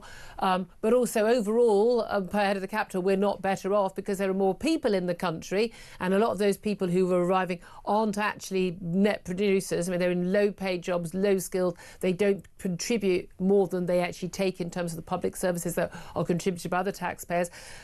People are now kind of awake to a lot of this stuff. The people who were pointing this stuff out for years, again, we just shout big, we've shouted big at us. No, it's really clear that, every single new arrival is a net contributor to the economy. And you're thinking, really? I mean, just a basic understanding of economics would tell you that couldn't possibly be true. They're not all running multi-million-pound businesses, and it's just an absolute load of nonsense. But I mean, this just shows up. There is no growth yet. Yep. You might say, I wouldn't expect Labour to have delivered growth this quickly, but it ain't getting any better, and there's no likelihood that it will do in the near future. Well, and the difficulty was, as the Tory government, who are not blameless in this, were going out, we were starting to see the movement towards growth. That has been turned the other way, and it's the underlying factors, manufacturing in particular, that will suggest whether we're going to get any form of turnaround. And those figures are going completely the wrong way. And of course, Labour, when they came in, said that growth was their top priority. All of their plans rely on 2.5% growth per year. Yeah. Well, they're 6 months, 7 months in. Good luck with that. They're nowhere near even 0.5% growth, never mind 2.5% growth. Yeah. We're in trouble. We really are in trouble. We really, really are. But luckily, we've got a fantastic economist and the first woman Chancellor. It's very exciting and terribly, terribly important, apparently, that she's a woman. But we do have Rachel Reeves as Chancellor. Yet again, she's in the news for wrong reasons, though, not about the GDP thing. Oh, that's pretty wrong reasons. She's in the news also because her CV. Big question marks once again about her CV. We were told Bank of England economist for 10 years, and then I think it was 5 years at Halifax Bank of Scotland, HBOS. Then it turns out she wasn't. We found out first of all she wasn't at Bank of England for all of that time. It was a bit shorter than that. She was away studying. She was on secondment somewhere else. And then we found out that actually at Halifax Bank of Scotland, she wasn't an economist. She was kind of in a backroom staff role. That wasn't what she was doing. But she claimed 100% in interviews on her LinkedIn profile and others, and quite happily sat there while the Prime Minister lauded her CV that was the case. Well, it wasn't the case. That was untrue. Question marks have also been raised over her reasons for her departure from both jobs, and what circumstances. Well, did she choose to leave or was she let go? We've all met those people, haven't we? Now it's emerged that she actually only worked at the Bank of England for 5.5 years. Now, if someone says, I worked at the Bank of England as an economist for 10 years and they actually only worked for 9.5 years, I think we'd all go, yeah, fine. Yeah. I mean, but her LinkedIn profile says 10 years. Well, she wasn't there for 10 years. It's a lie. And this is another reset. She's been caught up beforehand, so she changed her LinkedIn profile, she changed her CV. She denied there was anything, and then she changed it. Exactly. And it seems as if she's changed it for something that's not quite right again. I'm sorry. She could have got away with it. I mean, I know how long I worked at places. Exactly. I mean, do you know how long? And there's a big difference between a decade and 5.5 years. Yeah, that's what I'm saying. There's a casual. Yeah, you were there for a decade. Yes. Yeah. And her position's untenable. And Keir Starmer. In any other job, if you're a military man, okay, in any other job, if you're in your job and you had something on your CV and that was something you stated on your CV and you got a job, it's gross misconduct. And it's not like, oh, I waitressed at this place for this long. It's irrelevant to the job I'm doing now. Even in a job I've been in the past, I was required. I wasn't hired on it. I'd never mentioned this in my interviews. I'd never produced a CV. It was just I got a job on a different basis. But then I was asked to sort of to provide proof of what my qualifications. And I suddenly realised, I never got a certificate for my postgraduate diploma. Yeah. As I went straight to a job, no one's asked for it in 30 years. Yeah. And I had to go back and say, do you have a record of me getting this diploma? And thank God they did. Yes. But I didn't have any. Yeah. But they would go, well, you need to provide it. I went, but I didn't claim that I had this. Yeah. To get the job, it was irrelevant. No, you have to provide it. I would have had to provide. Now, so how on earth can you be the Chancellor of the Exchequer and you've completely lied on... Let's call it what it is. She lied about her experience to look better for the job. One of the reasons why a lot of people say, well, we're going to vote for Labour, and Keir Starmer lauded her all the time, is that Rachel Reeves is, got an experienced economist. We're not... It's not Jeremy Corbyn and John McDonnell. Look at us. We're kosher. And she only worked in the Bank of England for those 5.5 years when she was very young, straight out of university. That you don't build the experience that you need to run a country up when you're in your... I worked at Lloyds Bank for 6 months cleaning their toilets. Does that count? I worked at a bank. Well, you've got economic and banking experience. So you're a banker. I'd be a better Chancellor. She's also, it turns out, got terrible taste in art. She's replaced all these portraits. We mentioned it on the show yesterday. I was hoping by today we'd have permission to use the god-awful pictures that she's got, but we're not allowed to use them, annoyingly. We don't have permission. But frankly, I'm saving you. If you're watching on YouTube, I'm saving you. I like modern art. It's kind of the only kind of art I really like I've got in my home. But oh my God, these are horrible. Yeah. These are just horrible big splurges of... They just look like misery. Can I have a picture of misery, please? Here you go. Yeah. These awful pictures. And she's replaced portraits of Disraeli and other former chancellors who then went on to become Prime Minister with these awful portraits. Yeah. Same as the Prime Minister, getting rid of, Margaret Thatcher and Shakespeare and Raleigh and people like... They have just got no sense of our history or of our proud national heritage, haven't they? Yeah, and on one hand, yes, they're allowed to put in their office whatever they want in their office and all this. On the other hand, actually, their office isn't their office. It's our office that we lend to them. And part of them being in the position as Chancellor of the Exchequer of the United Kingdom or Prime Minister of the United Kingdom is representing us. It's our values, our history and everything else. So we should be reminding people of our history, our successful leaders in the past, whether they're from your political background or another political background, doesn't matter. Why do you want to have pictures of people's misery during lockdown? I mean, I'm a big fan of, never forgive, never forget, because I want people held to account for it. But these are the people. It's one of them's about a woman masked. I mean, to this day, when I see programmes that have got footage from that period and people having to be masked, I can feel my whole body tense up. I can feel like clenching in my stomach at just the visceral anger that I still feel about that time and what they did to us and the lies they told us. Why would you want that on your wall, other than the fact you're just trying to recreate that feeling with our economy now? Well, maybe that's her driving force, to make us feel as miserable then as we do now, given that a lot of the problems we've got now are as a result of the policies then which we're still going to be paying for the next, well, your and my entire lives. Well, I'm even more cynical. Timing. She knew that she was going to find out with further miscalculations on her CV, and she's thrown out another story to try and deflect from that. These gawping pictures. I know, exactly. Let's be honest, it's not a miscalculation, it's not a mistake. No, Rachel Reeves, you're the Chancellor of the Exchequer. You got that job based on your past and your CV and your record in work. You have lied repeatedly about every aspect of those qualifications and your record in employment. In any other job, in any other walk of life, whether you're the cleaner at the Treasury or whether you're the permanent secretary at the Treasury, you would be sacked on the spot for gross misconduct for having lied on your CV. Rachel Reeves, you need to go. You have lied on your CV. You are not the person you say you are. You are not got the record in employment that you said you had, which made you apparently credible as a potential Chancellor. And I'm afraid if you won't fall on your sword, then I think Keir Starmer should sack you. End of. And if you don't agree with anything I've said, feel free to sue me. But you know everything I've said is right. 11:21 is the time. I'm going to get to your calls. Lots of calls coming in about Ukraine. Is this a betrayal of Ukraine, of this deal between Donald Trump and Putin that looks on the cards? Love to hear from you on that. Love to hear from you about Rachel Reeves and her CV. I mean, is it a CV? I mean, it's just a fairy tale at this point, isn't it? I mean, you may as well have got Hans Christian Andersen to write your CV, love. 11:22 is the time. This is Talk.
If we accept her arguments, if we accept her lawyer's arguments, then you're never going to be able to be racist against white people. And I think that's just clearly wrong. I think that just has to be, by all logic, wrong. And I would rather use the definition of racism used by Dr. Martin Luther King, who's a very good and decent man, and, no reason at all not to use his definition, and to say that people should not be judged by the colour of their skin. They should be judged by the content of their character. Yeah. And if you see how that young lady was behaving, she clearly does not have a very good character.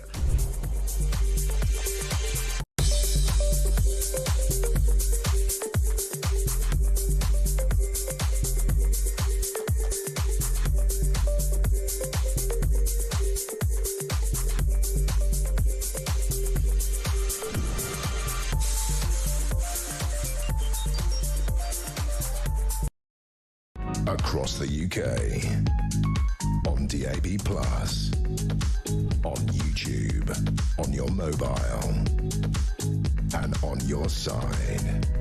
This is Talk.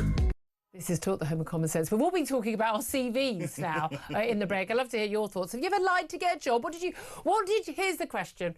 A little bit of light relief other than Ukraine. Get in touch. Please give us a call, 0344 499 1000.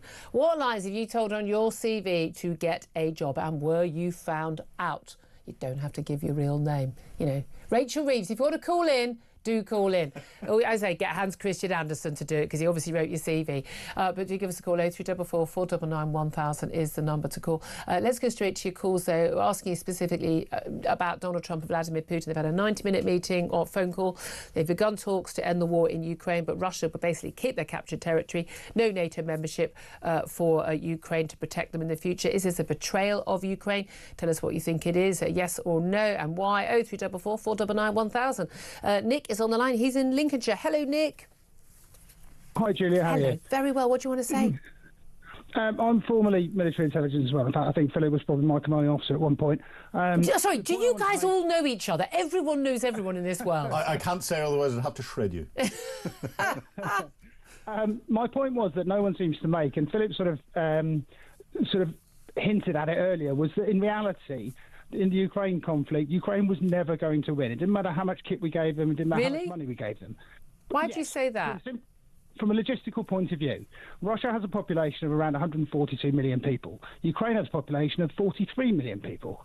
It wasn't going to happen. Short of us putting boots on the ground, which was never going to happen. Well, why did we bother then? Why did we bother helping them? What a waste of money. Could have cost fewer lives. Let them be. I mean, they would have fought for a few months. Then Russia would have gradually overtaken them. It'd all been over 2 years ago. Yeah, quite possibly. I mean, a lot of people have died, and in reality, the result is going to be the same as if they'd negotiated right at the beginning.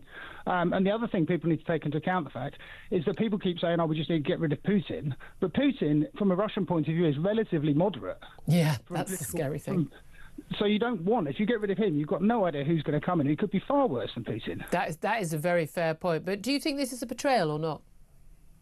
No, I think Trump's doing again what he said he was going to do, which is try and stop the killing. He said he was going to do that, and he's doing it. Yeah. Which is, I wish more politicians would do the same. Yeah, no, exactly. I always knew he'd be strong on Israel, and I knew he'd be weak on Ukraine. But I personally kept a little bit of hope alive that he would actually, change his mind on Ukraine when he got the briefings and things. But sadly not. But I really appreciate your call, Nick.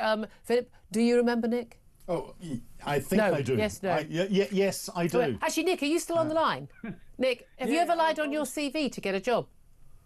Not as far as I'm aware, no. I love that. You could be a politician with that answer. I do not recall.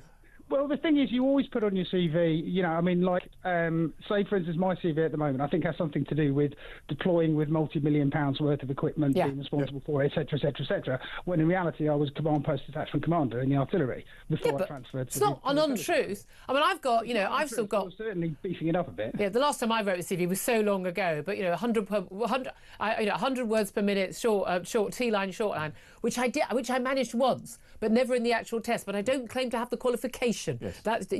There's ways of writing these things, but I also don't claim to have worked places for a long period of time in different jobs than I actually did, unlike certain people who happen to be Chancellor of the Exchequer. Very much appreciate that, Nick. Thank you. Cliff, let's go to you. You're in East Yorkshire. What do you want to say?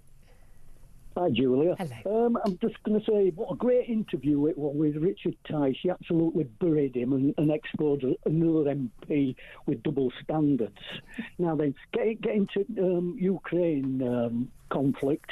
Now then, they signed a treaty with UK, America and Russia. Yep. For protection, want to give up the nuclear weapons. Now, if they hadn't given up the nuclear weapons, they'd have never been invaded. Yep. Now, you know, I feel that ashamed of being British that, you know, that they've turned their back on Ukraine. I completely agree with you. And so as United States, I mean, who can trust Trump in any negotiations? I mean, they're trying their best to get negotiations with all sorts of things, as UK with him.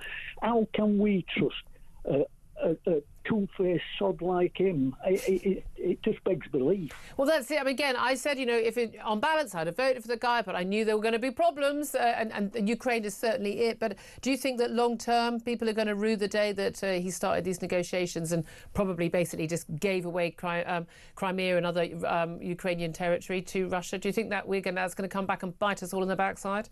Well, all the people that have died, it's just a waste of lives, you know. And the thing is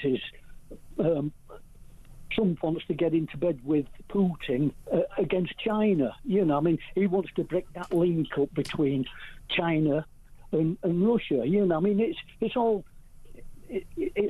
you know, behind the scenes things that we'll never be privy to. Oh yeah, absolutely. Clear. I so appreciate your call. Thank you very much, Philip Ingram. I'm reminded again of that when Donald Trump was in his first term in the US presidency, he did have a meeting with Vladimir Putin at the sidelines of some sort of G7 summit or something, where he met with him for an hour.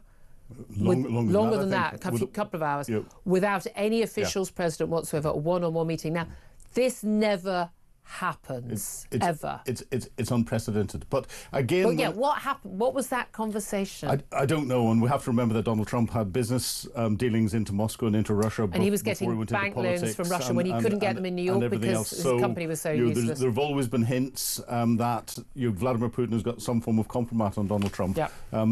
Whether that's there or not, we don't know. But there's certainly something that people would class as an unhealthy relationship between them that's come out. How that's going to influence this, I don't know. I think Donald Trump this time round is much more confident, and you will see how things develop. But he's bringing Putin back into normality again. If he's going to meet him, Putin is wanted by the International Criminal Court for war crimes. Once he meets with Donald Trump, that'll give Putin the feeling that he's got some legitimacy back again. Yep.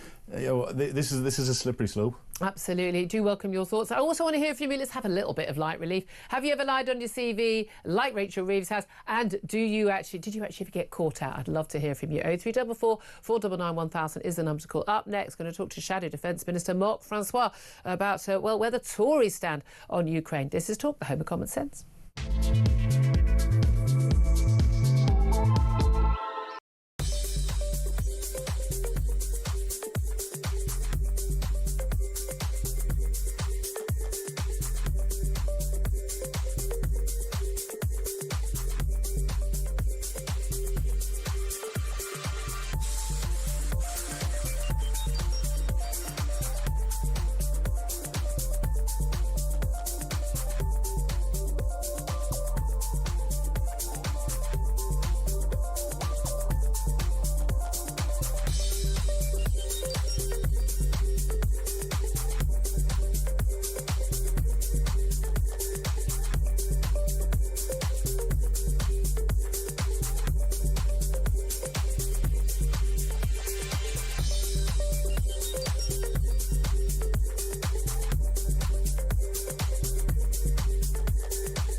Across the UK.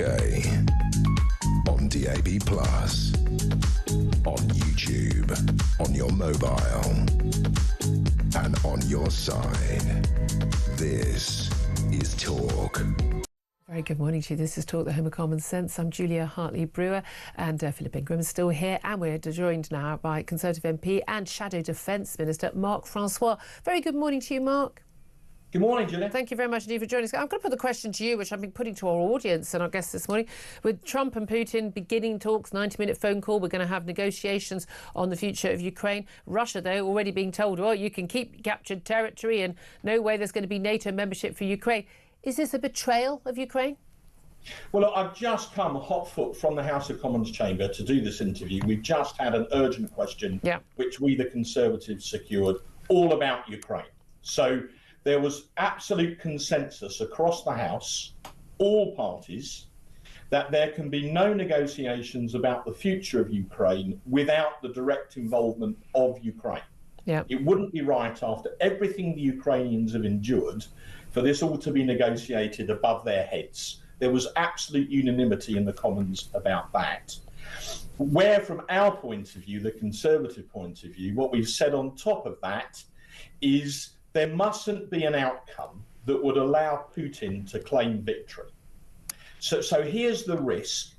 If they freeze the border where it currently is, then Putin will probably say three things. He'll say, one, well, I've kept the Crimea. Two, I've got most of the Donbass and a lot of the critical minerals there that go with it. That's the industrial heartland of Ukraine, isn't it? It absolutely is. And at the moment, he controls most, but not literally all of it. And the third thing he'd say for domestic consumption would be, I stopped Ukraine joining NATO, so I won. All of that sacrifice and all the bloodshed has been worth it. And we cannot allow a situation where Putin in any way can claim victory. Well, there's no, look, I don't think anyone realistically was thinking if there's any negotiation under Donald Trump that, we helped Ukraine get Crimea back. We didn't do much in 2014. Everyone kind of shrugged. That was the signal, by the way, to Putin that he could probably get away with the next stage of his war on Ukraine. I mean, realistically, I don't know how Ukraine can put up with having part of their territory taken in Donbass. But again, if they haven't got the wherewithal, the funding and the military might from the US and the EU, they haven't got much choice. But we would have a choice of a NATO membership. Now, the Defence Secretary of the United States, Peter Hegseth, has basically said that is not going to happen. That's not an option. But realistically, was that an option when you've got the likes of Turkey, probably Hungary as well, who would actually go, yeah, I don't think so? Well, look, if you go back to Trump's first term, he famously argued very strongly that all NATO members should spend at least 2% of GDP on defence. Now, when he was making that argument, there were about 5 European NATO members that did. We were one of them, by the way. Only on a technicality. No, we did spend the 2%. By the NATO definition, we did, Julia. But now there are about 23, I think. So, Trump has always used this very simple analogy. He's a keen golfer, the world knows. You join a golf club, you pay the membership fee. And on that, I completely agree with him. We'll have to see what kind of figure the Americans are suggesting that we spend. But I think everybody realises that we need to spend more money on defence. We can get into the totals in a moment if you want. But Lord Dannett, who's a former head of the army, said this morning that it would be madness, or very unwise, to spend £18 billion to hire back the Chagos Islands that we already own, when we should be spending that money on our own defence. So I think any sane person would agree with that. I was going to bring you on to Chagos, and again, this has massive implications. This decision for whatever Donald Trump and Putin decide for our future defence spending, and I mean, one of the sort of the saner members of the Labour government, I would say, is John Healey, the Defence Secretary. But it's been very, very clear there ain't no money. There isn't going to be any money. And we're in a situation where people are not willing to spend money on defence spending when there's so many other, problems in the healthcare service and infrastructure and things. But the reality is we're going to probably end up spending it at some point in the next 10 years, and it's going to cost us a lot more when we do it in an emergency. Well, history shows that, the appeasement of dictators doesn't work. And one of the Tory MPs today reminded us of the old Roman quote, civis pacem para bellum. He who desires peace should prepare for war. Exactly. As a deterrent, right? A Roman general said that a very long while ago, and he was right. So in that context, it's utter madness. In fact, the Times, in a very powerful leader, described the Chagos deal as their word, insane.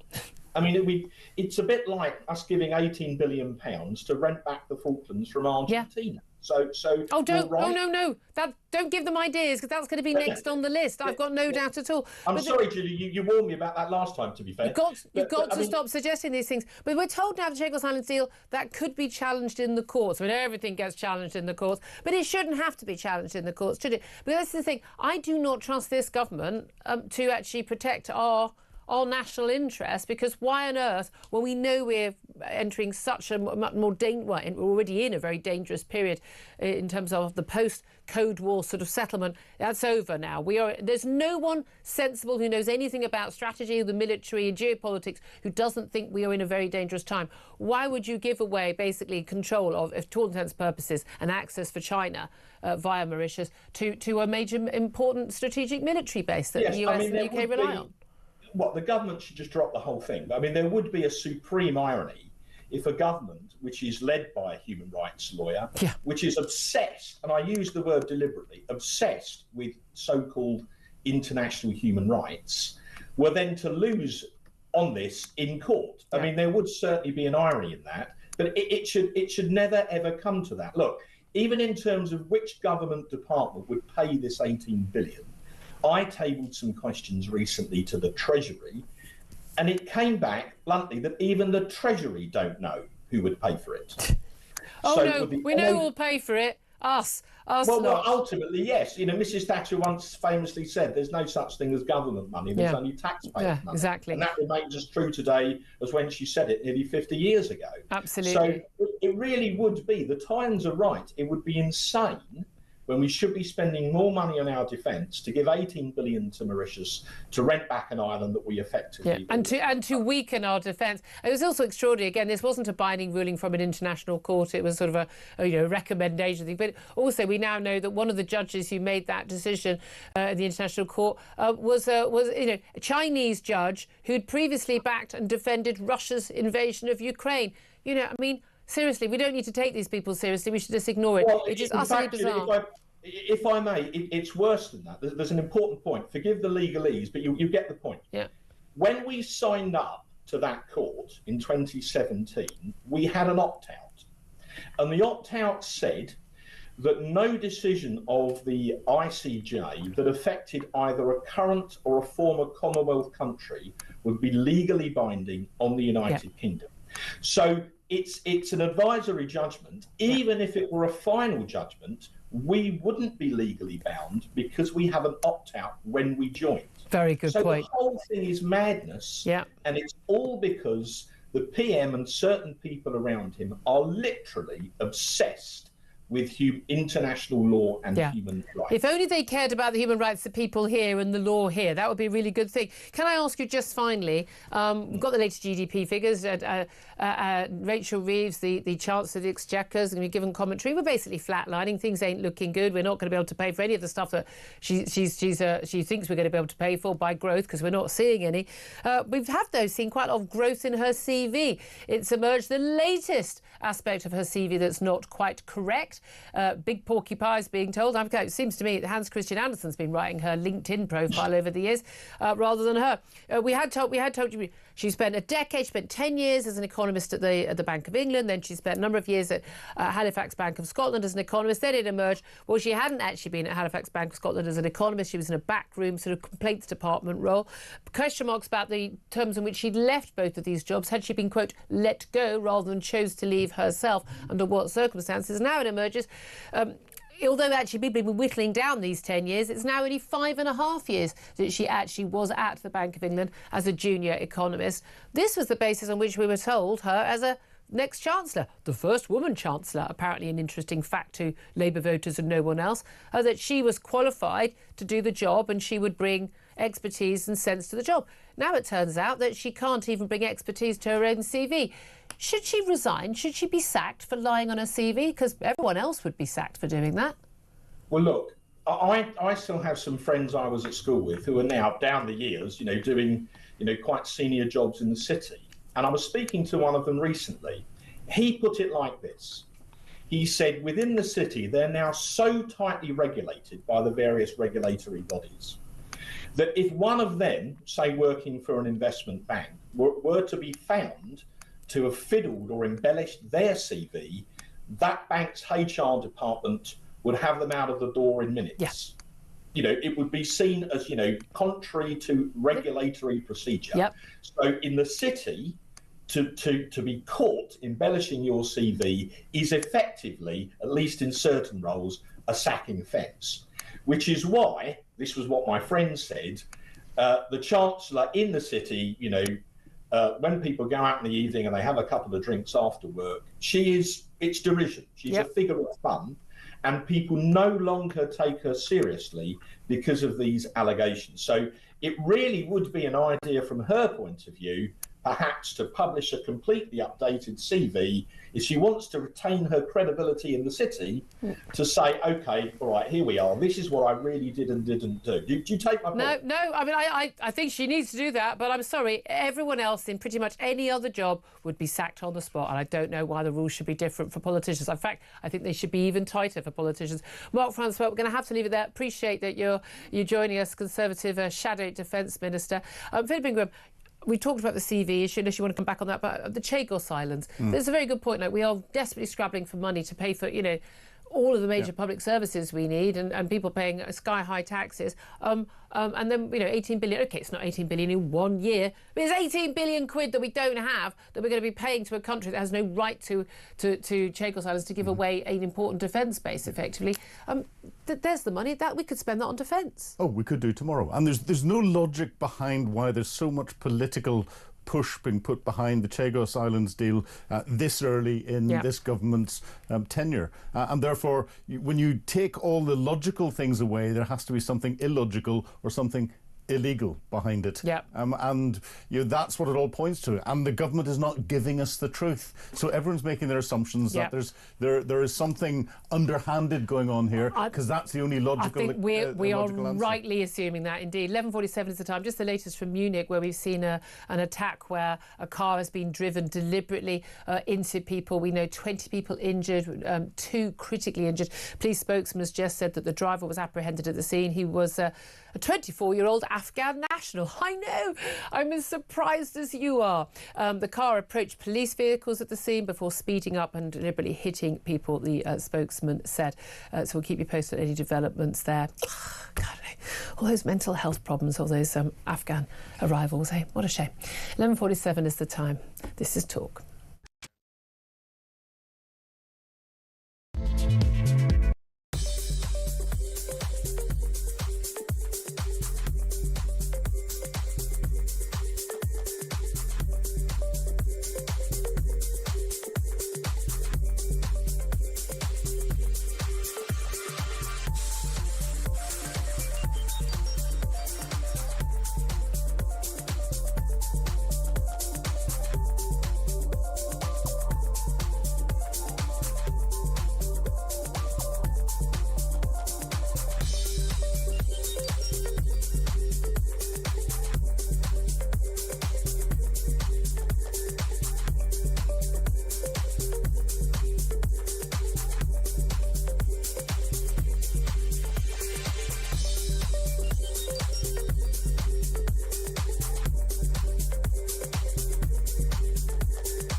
Had Southport not have happened, they wouldn't have released this Prevent Learning review. Right. The inquiry that I'm calling for also needs to extend to Essex Police, because they had a threat the night before, and they keep releasing these stupid canned responses about how the threat wasn't related. I'm not saying it was related. What I'm saying is you should have gone to his constituency surgery the next day, and he would be dead, because the guy that did it has admitted that he went to other constituency surgeries with his weapon, saw police presence, and turned around. Yeah.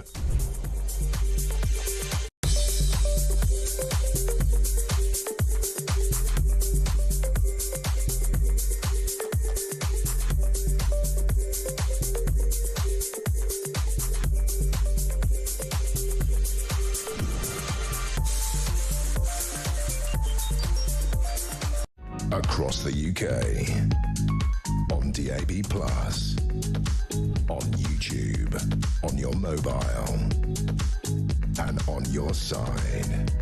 This is Talk.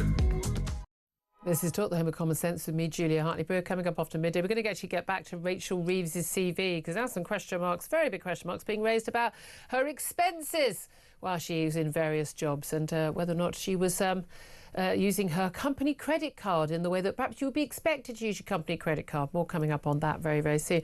Right now, let's turn our attention to something that is a major theme of my show in a normal week, which is build more houses. And I've been very supportive of the government saying we're going to have to actually, you know, let's face it, you know, annoy an awful lot of the NIMBYs to get houses built, get through planning. It's something the Tory party kind of failed to do on any mass scale, although, again, we didn't import millions of people. We probably wouldn't need as many as new homes. But Keir Starmer is setting out plans today for a dozen new towns with designs inspired by King Charles, saying he wants them to be built by British workers, which is all very well, but have we got enough trained British workers, or are they all on the sick? But he's going to reveal that 100 areas across England have applied to build new towns for more than 10,000 people. He says he's going to take on the NIMBYs and the blockers so more people can own their own home. About a dozen areas are going to be chosen in the summer to become new towns, and he wants construction underway before the end of the Parliament. So again, we're still looking at another 4 years before they even start putting a brick down. Let's talk about this with Millie Dodd, who's a spokeswoman at Just Build Homes. Hello, Millie.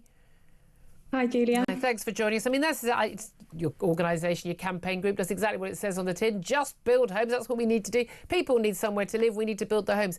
Are these the sort of homes we want? And what do they mean by when they say these are designs inspired by King Charles? Yeah, I mean, I think that the narrative that they're presenting about these homes could be improved a little bit. I think when they're talking about well-designed homes, when people need homes, they're actually more concerned about having access to safe and secure housing, not so much about the design that it's going to be. Oh, I think people do care about that. I mean, it's that thing. People just shoot up a whole load of, 1 or 2 bedroom small box apartments. Our homes are getting smaller. And they're often are very ugly, which I think one of the reasons why lots of people object in the neighbourhood. But why not build homes that, I mean, they don't have to be, looking like, Victorian terraces, but why not build homes that look nice, that people want to live in, that are family homes, with a garden so that people can raise their children. But isn't that something that we do want, homes that look nice? I mean, we're a rich country. We should be able to build some homes that don't look like, horrible old boxes. Exactly, yeah. Design and architecture is really important. We speak to supporters of house building every day, people that are affected by the housing crisis, like young people stuck in rental accommodation, stuck in temporary and substandard accommodation. And if the government want to build the homes at the scale that they're proposing, they need to engage people that actually are going to live in these homes. And I think the arguments about and the narrative around leading with good design is only really going to focus on developers, architects and objectors. They're not focused on the people that actually need housing. But that said, if you can bring local neighbourhoods with you so people aren't going that carbuncle, as Prince Charles, as he then was famously talked about, an art gallery extension, why does everything modern have to be ugly? We used to build beautiful, beautiful, beautiful terraces. I think that's a start. It might add a bit of cost, but I don't see why good design has to add cost. I have to say, I never understand why architects design homes that don't look like anything they live in. But in terms of who's going to build them and when they're going to be built, again, they want to sort out the planning, they want to get rid of the NIMBYs. They're still not talking about a spade going in the ground before the next 4 years. And he's saying he wants British workers to do the job. I mean, has he tried getting a builder in the last few years? I mean, I have to say, we don't have that many skilled builders around to build, 100 new towns or a dozen new towns. Yeah, I think that the most important thing to focus on in the first instance is to get these homes through planning. And I think the way that it's going to do that is to engage the people that are going to want to live in these homes. And the majority of people do support new housing in every area of the UK. And ultimately, people are going to object about new homes, no matter how well designed they may be. It's the future owners and tenants that we need to be involved in. Well, you've made this point before, and it's so valid that actually, I mean, I'm on an email list from my local council whenever there's any planning applications in nearby. So, if someone wants to lop down a beautiful tree that we all enjoy, it's like, well, sorry, you bought the house with a tree. The tree's part of a local amenity. I'm involved in my local community. But not being NIMBY, but can we have developments that are suitable to the local area? And I've supported some and opposed to others. But we tend not to hear from the people who don't live there because they can't afford to live there because there aren't any homes to buy. So the voices of the people who are stuck in rental accommodation and not living where they want to live, those voices aren't heard. Is there any way that the government, what's the process for their voices to be heard other than through organisations like yours? I mean, I think we're filling the gap until that happens. The kind of reformation and digital planning hasn't quite gone far enough. I think talking about things that actually matter to people that are affected by the housing crisis is a really good way to start. And Just Build Homes is filling that gap. I've been speaking at committees recently on behalf of local people who support new housing. I think it's just about really communicating with decision makers that there are people in need and we need. Well, a lot of these houses, I understand, they're looking at outside London, in the southeast, some of the southwest and everything, and actually that is where there is the big shortage. That's where the demand is. But then you get a lot of people saying, well, you're building on the green belt. Now, I don't have a problem with us building on the green belt. Most of it isn't what people imagine. It's not beautiful fields and forests. It's just sort of scrubland that frankly people need homes. That's more important priority for me.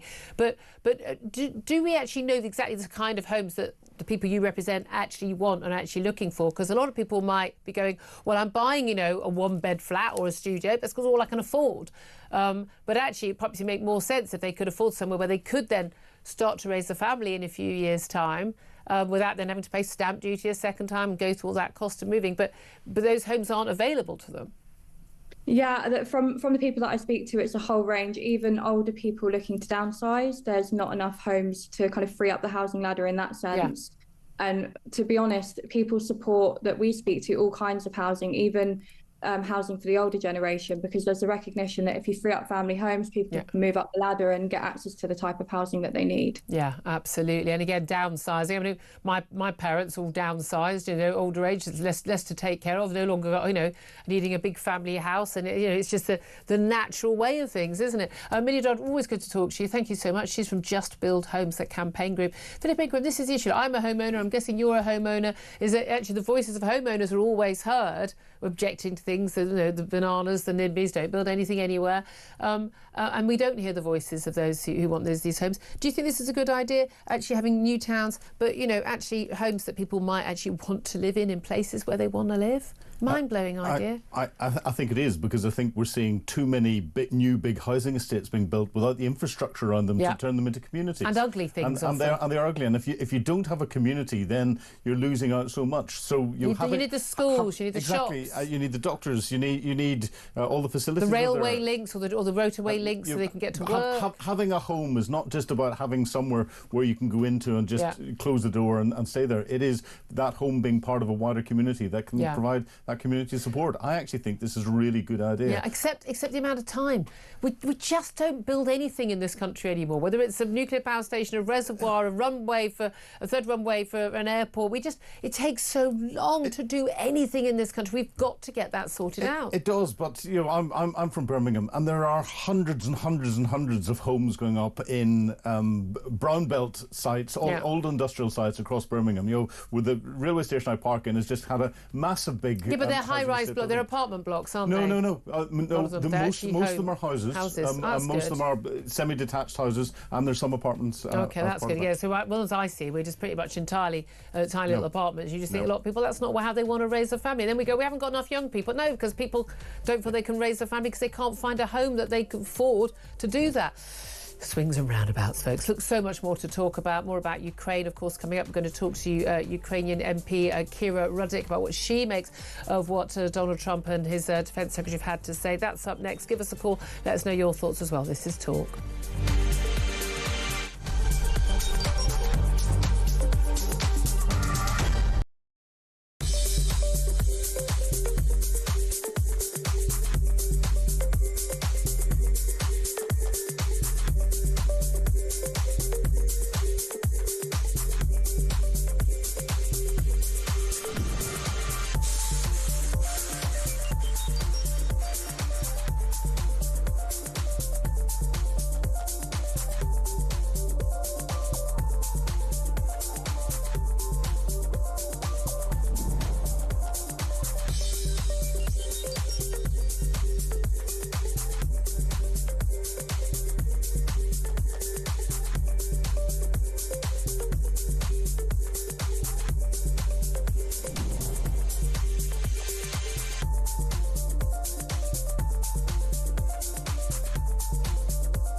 Across the UK, on DAB+, on YouTube, on your mobile, and on your side.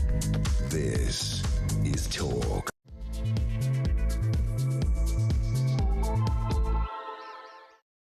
Very good afternoon to you. This is Talk, the home of common sense, with me, Julia Hartley-Brewer. Thank you very much for your company.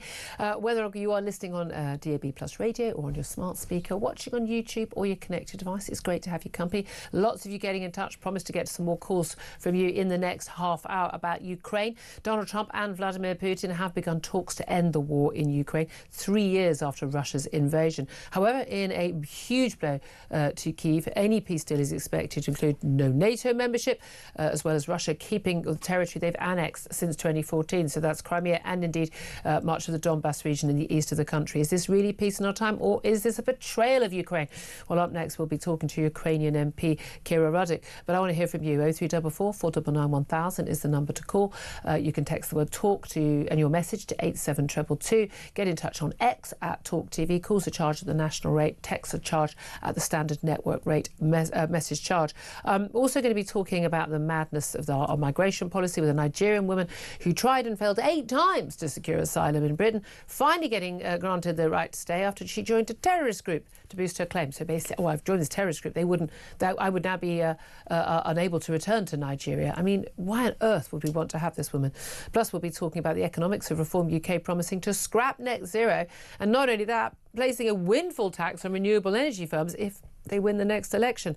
Plus, alcohol will be banned at the 2034 World Cup in Saudi Arabia, the ambassador to the UK announced yesterday. Fancy your chances going there? At least in Qatar, they did allow foreigners, people travelling to Qatar, to drink alcohol. But an awful lot of the news today also focused on what is going on in Munich, where earlier this morning a man drove his car into a crowd of people in Munich, leaving at least, now we know, 28 people injured. It has been reported that at least 2 people are critically injured. Local reports claim, these are unconfirmed, but local reports claim that 1 woman has been killed, but we know that children are among those injured. A pram is among the debris strewn on the ground. A police spokesman said earlier that the car drove close to police vehicles and then deliberately drove at civilians just standing in the street. A 24-year-old Afghan man has now been arrested for that attack, and the Premier of the Bavarian state in Germany has said the car incident is a suspected attack. I mean, yeah, tell us something we don't know. But really horrific story coming out of Munich. We'll keep you up to date on developments there. This, of course, all ahead of next Sunday, not this coming Sunday, the Sunday after's general election in Germany, where the AfD, Alternative for Deutschland, right-wing party, looks set to do very well indeed. Philip Ingram, just on the story from Munich, I mean, not joking, but just, usually hear nonsense about, is it a mental health problem? A 24-year-old Afghan man driving his car into a bunch of ordinary people in the street in Munich, and possible deaths, definitely critical injuries. This has become the norm in Germany, and you've got to wonder, not at all, why people are turning to alternative parties. Well, yes, exactly, and the norm in Germany, and we've seen it in the United States as well. And we've seen it here. You're using a vehicle as a weapon is something that Al-Qaeda, ISIS, on their websites, in their online magazines, have given instructions as to how to do it. They run scorecards on it. Please, nobody search for that, because if you do, counter-terror police will come through your front door. It's illegal to even go and look at these sites. But they sort of suggest that the vehicles to do it with. Oh, they suggest the vehicles to do it with. They suggest the tactics of how to do reconnaissance against where you're going to do it. If you come across the police, what to do, how to get around barriers and everything else. Billing a bomb, being a suicide bomber, again, we know that actually there are very few people who might talk a good game on this. There are very few people actually willing to do it. We've seen some horrific attacks, London Bridge, elsewhere, which is where we are right now, of people actually, stabbing, going. Now, using a gun, to a certain extent, you can kill more people easily, more quickly, but also it's rather more sort of distant, less up close with people. It's so easy for someone to take you can go buy a car, you can go and hire a car, to take a car and to do this. Why then, if this is something that they're encouraging, all these different Islamist terrorist groups, why is it not happening more often? I mean, it happens too often, but why is it not happening more often? Well, it shows that there aren't the numbers of people out there who are being groomed to the point where they are going to go and carry out attacks. Yeah. All these terrorist organisations need is one person to do it every now and again, and that's what they target. They're out grooming. Terror. And that's why we have the diversity bollards everywhere to prevent those attacks. Yeah, the hostile vehicle mitigation. Hostile vehicle mitigation. Well, they're more than bollards, so there's lots of different things. They can be planters, they can be walls, they can be bollards, they can be things that you would Didn't think need those a few years ago. I wonder why, but there we are. 7 minutes past 12 is the time. Well, one country that's dealing with rather more than that threat right now, is of course Ukraine, after their invasion 3 years ago onto their mainland by Russian forces, valiantly fighting back against pretty much everyone's expectations. Under the leadership of Volodymyr Zelensky, Ukraine has held on to most of its territory. Lost Crimea in 2014. They've lost large sections of the Donbass region in the east, much of the industrial heartland. But they have kept fighting. They've had the support from Britain, countries in the EU, but most crucially, support from the United States, both militarily and financially, and indeed, one would say, morally as well. However, that looks like that's all about to end. Donald Trump, the new US president, as he said he would do when he was running for office, he said he has spoken for 90 minutes with Vladimir Putin. They've begun talks to end the war in Ukraine. But we hear from his defence secretary, Peter Hegseth, that it won't involve any membership of NATO to protect the Ukrainian territory, and it won't involve a return to pre-2014 borders. So that means all the territory that Russia has seized, they would keep. That's the start of the negotiations. Is that a betrayal of Ukraine? Well, let's put that question to someone who's living it right now. Kira Rudik is Ukrainian MP, leader of the political party Golos, and joins us once again live from Kyiv in Ukraine. Good afternoon to you, Kira. Hello, Julia, and thank you so much for having me. Well, thank you for joining us. I'm vividly remembering speaking to you after you were in your own home, that the windows had been bombed and your whole home was devastated and covered in glass. And speaking to you right now, after going through that and everything your country and your countrymen and women have gone through, is this a betrayal of Ukraine? It is indeed very painful. what's going on right now. And, you know, today I have received many requests from Ukrainian people. And the main question that I am unable to answer is that they're asking me is like, what did we do wrong, right? We are doing the right thing. We are fighting for our land, for our people, for really for the values of democracy and freedom. And like, where did it all go wrong? Yeah. But the good thing is we did not hear the details just yet from what is exactly in the deal. And the most important thing that we didn't hear is who or how will be determined that this deal will stick and will work and Putin will keep his part of the bargain.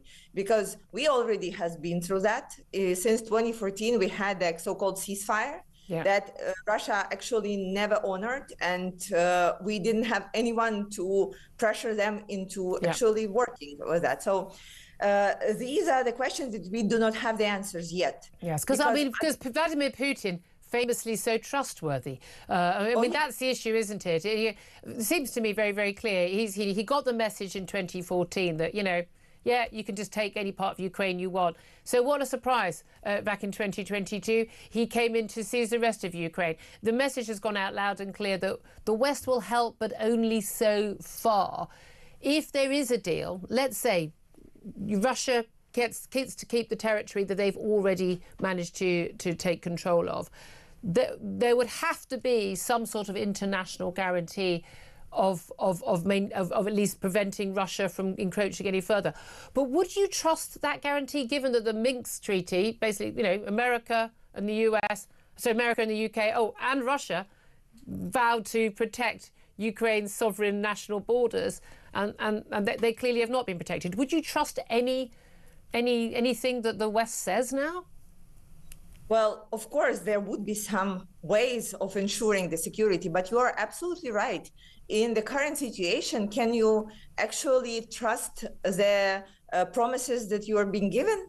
Because the main question about these promises would be whoever makes the security guarantees for Ukraine needs to make sure that they are able to go ahead with whatever happens if Russia breaks their part of the deal. And right now, because the war is so different, it's the war of missiles and drones, where it will be incredibly hard to say, like, who launched those drones, etc. We know for sure that Russia will break any kind of the peace deal. And then what's going to happen? And then who is going to do what? And I don't think that Donald Trump still has anything in mind to solve this. And I don't know if our European allies ready to accept this responsibility. Because I think, Julia, we have been talking with you so many times, and I'm so grateful for your support and for all people in Britain's support. The question still is there, is Europe ready to accept this responsibility, like providing Ukraine? And then what would happen if we actually lose this war? I think we're not talking enough about that. No, and I don't think a lot of European leaders want to face up to it. I don't know, you know, they haven't got the defence capability, a lot of them. It's very noticeable in terms of percentage of GDP being spent on military. You know, it's the countries that actually got a border with Russia that have been doing that for quite some time, very wisely. There's a reason why, you know, Poland spends that money, why the Baltic states spend that money. It's a reason why Finland doesn't go to war with other countries, but Finland, for some reason, has a reserve army of 250,000 trained people. I wonder why they do that. All the countries that have been invaded by Russia in the past still have a border with Russia. They get it because they've lived it. Now you're living it. In terms of the details, in terms of territory, I mean, an awful lot of the land that Russia has seized is your industrial heartland. Vital for the economy of Ukraine. But they've also taken not just land, they've also taken Ukrainian children, have they not? Along with the people they have massacred, the women they have raped, the people they have tortured and abducted as well. But the children have actually been abducted to Russia, have they not? Absolutely, Julia, and this is one of the most painful subjects of this war, if you can define what's the most painful, right? But it's also something that the international community was able to confirm precisely, and this is why the ICC, whose efficiency we may be questioning, but actually they have issued the order on the warrant for Putin's arrest, specifically because of that. So then the question is, like, are we getting our children back? Or are they becoming Russians? And and then we'll be trained like to fight against Ukraine, or what's going to happen then? And so right now there are so many things that are unclear, but of course the tendency is not good for Ukraine. And I wonder when we will hear the statement from our European allies, like what's on the table for them and like what is their position, because we are grateful for the position that nothing about Ukraine without Ukraine. We have heard it today, but I think when talking to Donald Trump, we need something more bold, I would say. Yeah, something more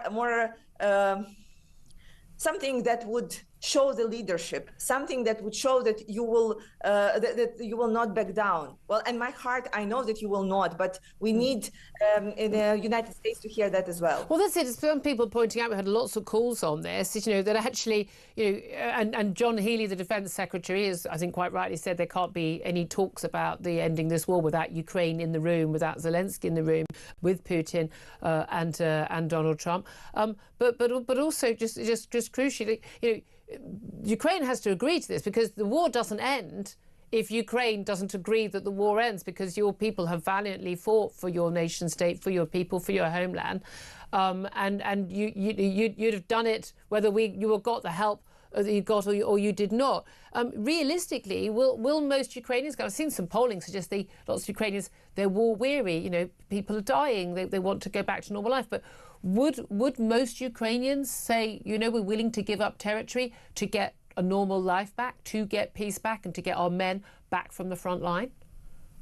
I think, Julia, it will solely depend on how well we will believe that the promise of this peace is real. Right. That is not some like time off for Russia to regain their funds after the sanctions will be lifted.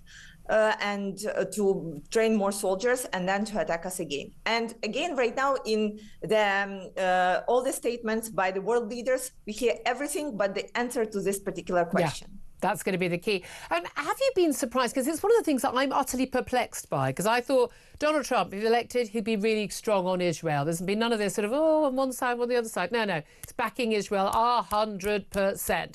Why do you think there are so many people who support Donald Trump and Donald Trump himself and his team, that they are so strong on Israel's sort of, sovereign nation state integrity, but not on Ukraine's? They seem, when on lots of ways you could argue that Ukraine is a much more clear-cut case, a democratic national state being invaded by a foreign military power. It's absolutely cut and dried, really obvious whose side we should be on. Morally, economically, geographically, security-wise. Why do you think Donald Trump and so many other people are supportive of Israel but not willing to give the same level of support to Ukraine? So Donald Trump and his team made it very clear, even before the elections, that the main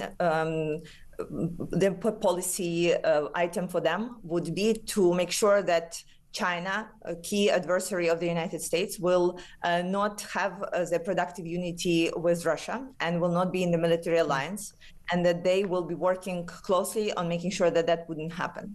And it seems that Ukraine right now falls as a part of this geopolitical idea of trying to break those ties that China has with Russia, to weaken both. And for that, they are ready to sacrifice some of the positions that include supporting Ukraine. Again, let's hear what does J.D. Vance have to say on the Munich conference, but I can tell one thing. The Munich agreement in 1938 did not work, and we hope that this mistake would not be repeated in Munich in 1925. Absolutely. Kira Roddick, honestly, my heart goes out to you. We've spoken so many times over the last few years. I am so ashamed of this betrayal by the West of our allies in Ukraine. I really am ashamed. I think we will rue the day. We will rue the day. Kira Roddick, Ukrainian MP, leader of the political party Golos, live for us in Kyiv in Ukraine. Philip Ingram, what do you make? Kira brings, a degree of reality and common sense to the whole thing. There's a lot more to go around this. It is hugely more complex. You know, she mentioned Trump's position with regard to China. This is the links geopolitically across the globe, across everything that are going on, are huge. Well, we've had North Koreans fighting in Ukraine. And the other thing that we haven't quite looked at today is I can see the Americans are pushing the UK to take a greater leadership role in this. That's why John Healey was chairing the contact group for our Defence Secretary, chairing the Ukraine contact group yesterday, and everything else. Our government needs to wake up to the fact that their plan for 2.5% in the Strategic Defence Review is now the situation has changed completely. In military planning terms, that's the one question you ask. If it has changed, you then change the plan. We're going to need to go to more. But we understand, I mean, it's exclusive a report here at talkTV today that actually the original Strategic Defence Plan did actually talk about raising spending to 3.5% of GDP, and that was immediately like, no, go back, start again, it's 2.5%. Yeah, no, what happened was I'd called out and said that a contact of mine who's very close to the Strategic Defence Review team had said that they'd looked at 3.5%, they'd recommended that and told to go back and look at it. The MOD came out when asked by the talk team, had this happened, and the MOD said, no, couldn't have done. We've said in the terms and conditions for the review, 2.5% was the target. The talk team then went back to them again and said, given what Donald Trump's been saying, what Donald Tusk's been saying about 3%, 5% and otherwise, has the direction to the Strategic Defence Review team changed? And the MOD came back to the talk team and said, no, it hasn't. It's still 2.5%. We're not changing the goalposts. That's all we're working to. Very interesting. It's flawed. It's fundamentally, indeed. 12:21 is the time. Thank you very much indeed for that. Let's get to your calls in just a couple of moments. We'll take a quick break. Then I want to hear from you, particularly on Ukraine or indeed on any of the topics we're talking about, including, by the way, Rachel Reeves, the Chancellor's CV. Turns out yet more porkies on it. And question marks now about her expense accounts as well. And on what basis was she asked to leave the bank, or did she choose to leave? Lots of questions. I genuinely can't see how she stays in a job at this point, but there we are. That could be a good news story, everyone. Give us a call. Let me know. Have you ever lied on your CV? Did they find out what happened? Because normally you get sacked, don't you? 0344 499 1000 is the number to call. This is Talk.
Grown up in Birmingham, I've lived in Birmingham pretty much my whole life, and when you're paying more and getting less, it's not exactly the ideal time to be putting up all the councillors' allowances.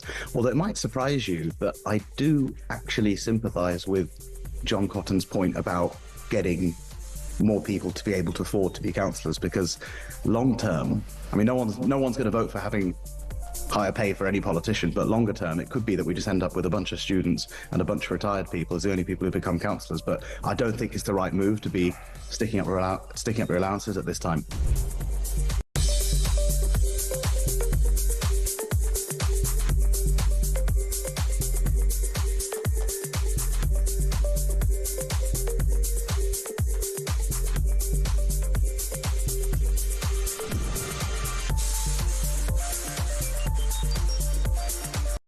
Across the UK, on DAB+, on YouTube, on your mobile, and on your side. This is Talk. This is Talk, the Home of Common Sense with me, Julia Hartley-Brewer. 12:25 is the time. Just to remind you that breaking news this morning about a car attack in Munich.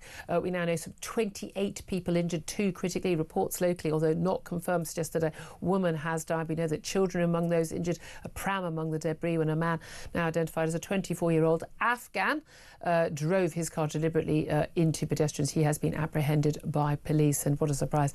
Authorities there are now saying this was a suspected attack, not something by accident. No, funny that, isn't it? Anyway, let's go to your phone calls, though, coming in about Ukraine. Chris is in Watford. Hello, Chris. Hi, Julia. Hi. Yeah, so the reason I was calling, firstly, a couple of things. Crimea is ethnically Russian, so the invasion wasn't really an invasion. Basically, the army of Crimea were all ethnic Russian, and when they had the referendum, they basically just changed sides, and actually most of the people in Crimea were ethnically Russian. Well, yeah, okay. Crimea is ethnically Russian, but nevertheless, it is Ukrainian territory. You don't just get to decide. Can I just bring? The army just changed sides. Because can I just bring in Philip on that? Philip Ingram. Well, the Kursk region is ethnically Ukrainian, so there was internationally that's Russian. That's in Russia, and that's where Ukraine has invaded Russia and captured some of the Kursk territory. So you can't go on the ethnicity of the people that are there. You have to go on the internationally recognised border. But also, again, in the Donbass region, Russia deliberately sort of encouraged its citizens to go and live there to then create. And they're doing the same in the Baltic states as well, to actually create a larger Russian-speaking, Russian ethnic population. But anyway, I thought we didn't care about ethnicity in this country. We don't, with diversity is our strength. The other thing I wanted to talk about was which hasn't been talked about. I mean, obviously, I think we've talked about this before, actually, I think on another call, that the Minsk agreement quite clearly, part of that agreement, and it was with Russia, was that NATO was going to never let Ukraine join, and that was an agreement which was broken by NATO, and therefore. Well, it wasn't. It wasn't because Ukraine's not in NATO. No, I know, but that was the agreement with. Yes, but it wasn't broken, was it? Well, yeah, it was because basically then Ukraine started building NATO bases in it. No, they didn't. There aren't NATO bases in Ukraine. There are NATO bases. They called them training bases, but they're effectively military bases with military in it. Sorry. So that's just not true. Chris, I'm sorry, mate. Again, a lot of people spending way too much time on the internet and looking at the wrong stuff. Honestly, mate, I'm sorry. The agreement was broken in 2 ways. One, by Russia invading Ukraine, and 2, by the abject failure, and we're about to see US and the UK to fail to actually protect those borders that we vowed to maintain. I mean, honestly, this is.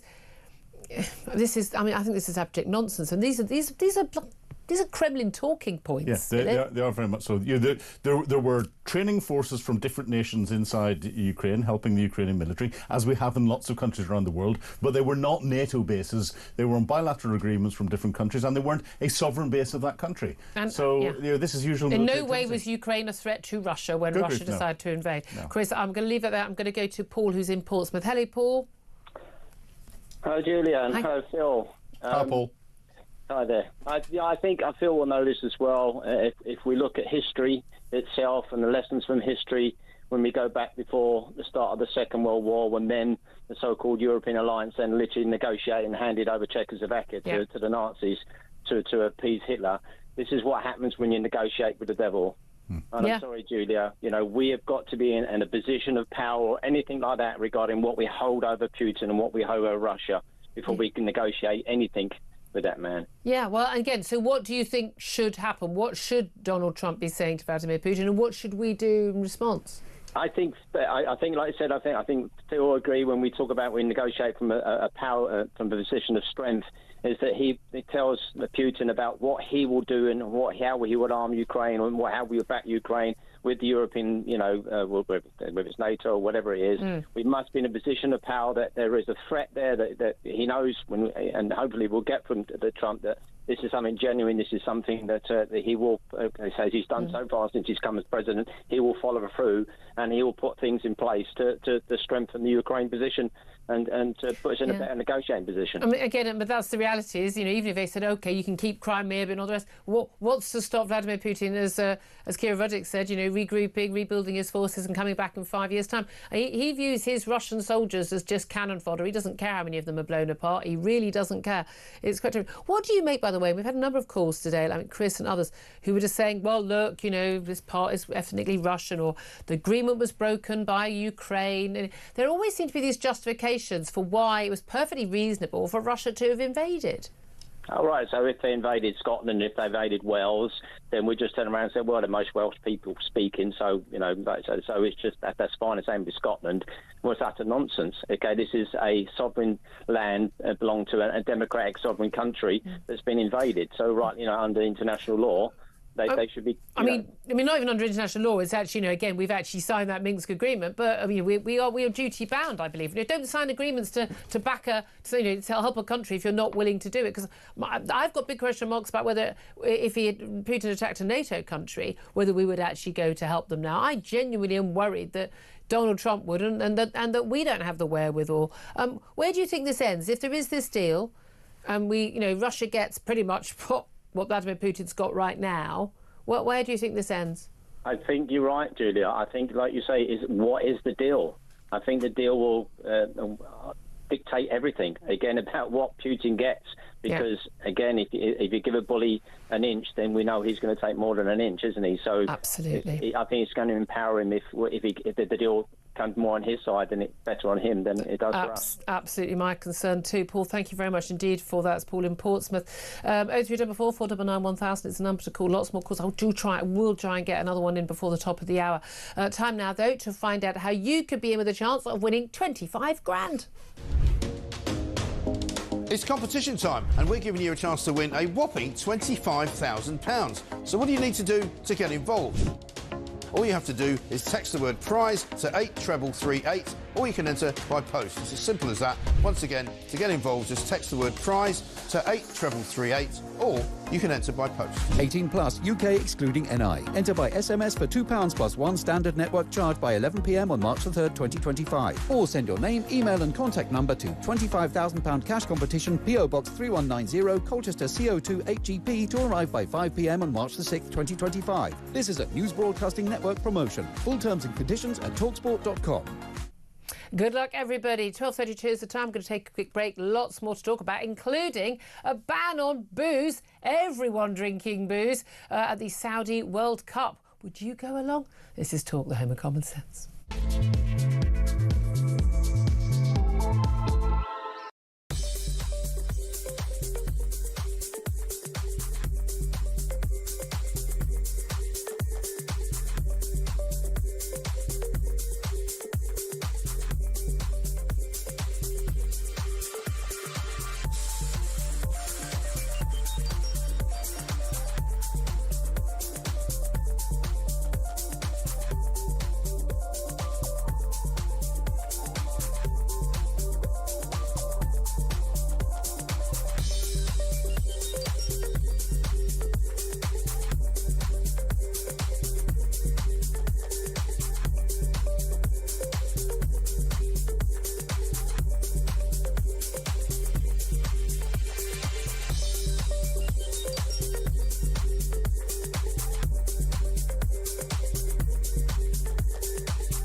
Across the UK.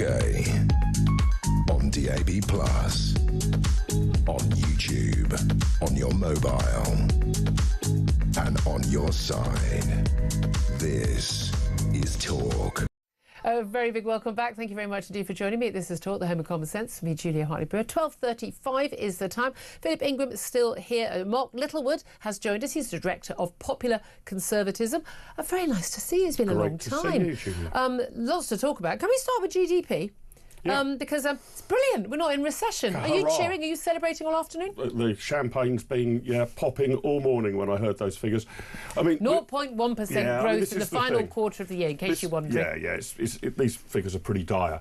And, Julia, everybody gets really uptight about whether we're just above 0% or just below 0%. Truth is, of course, GDP, national income, is going down per capita.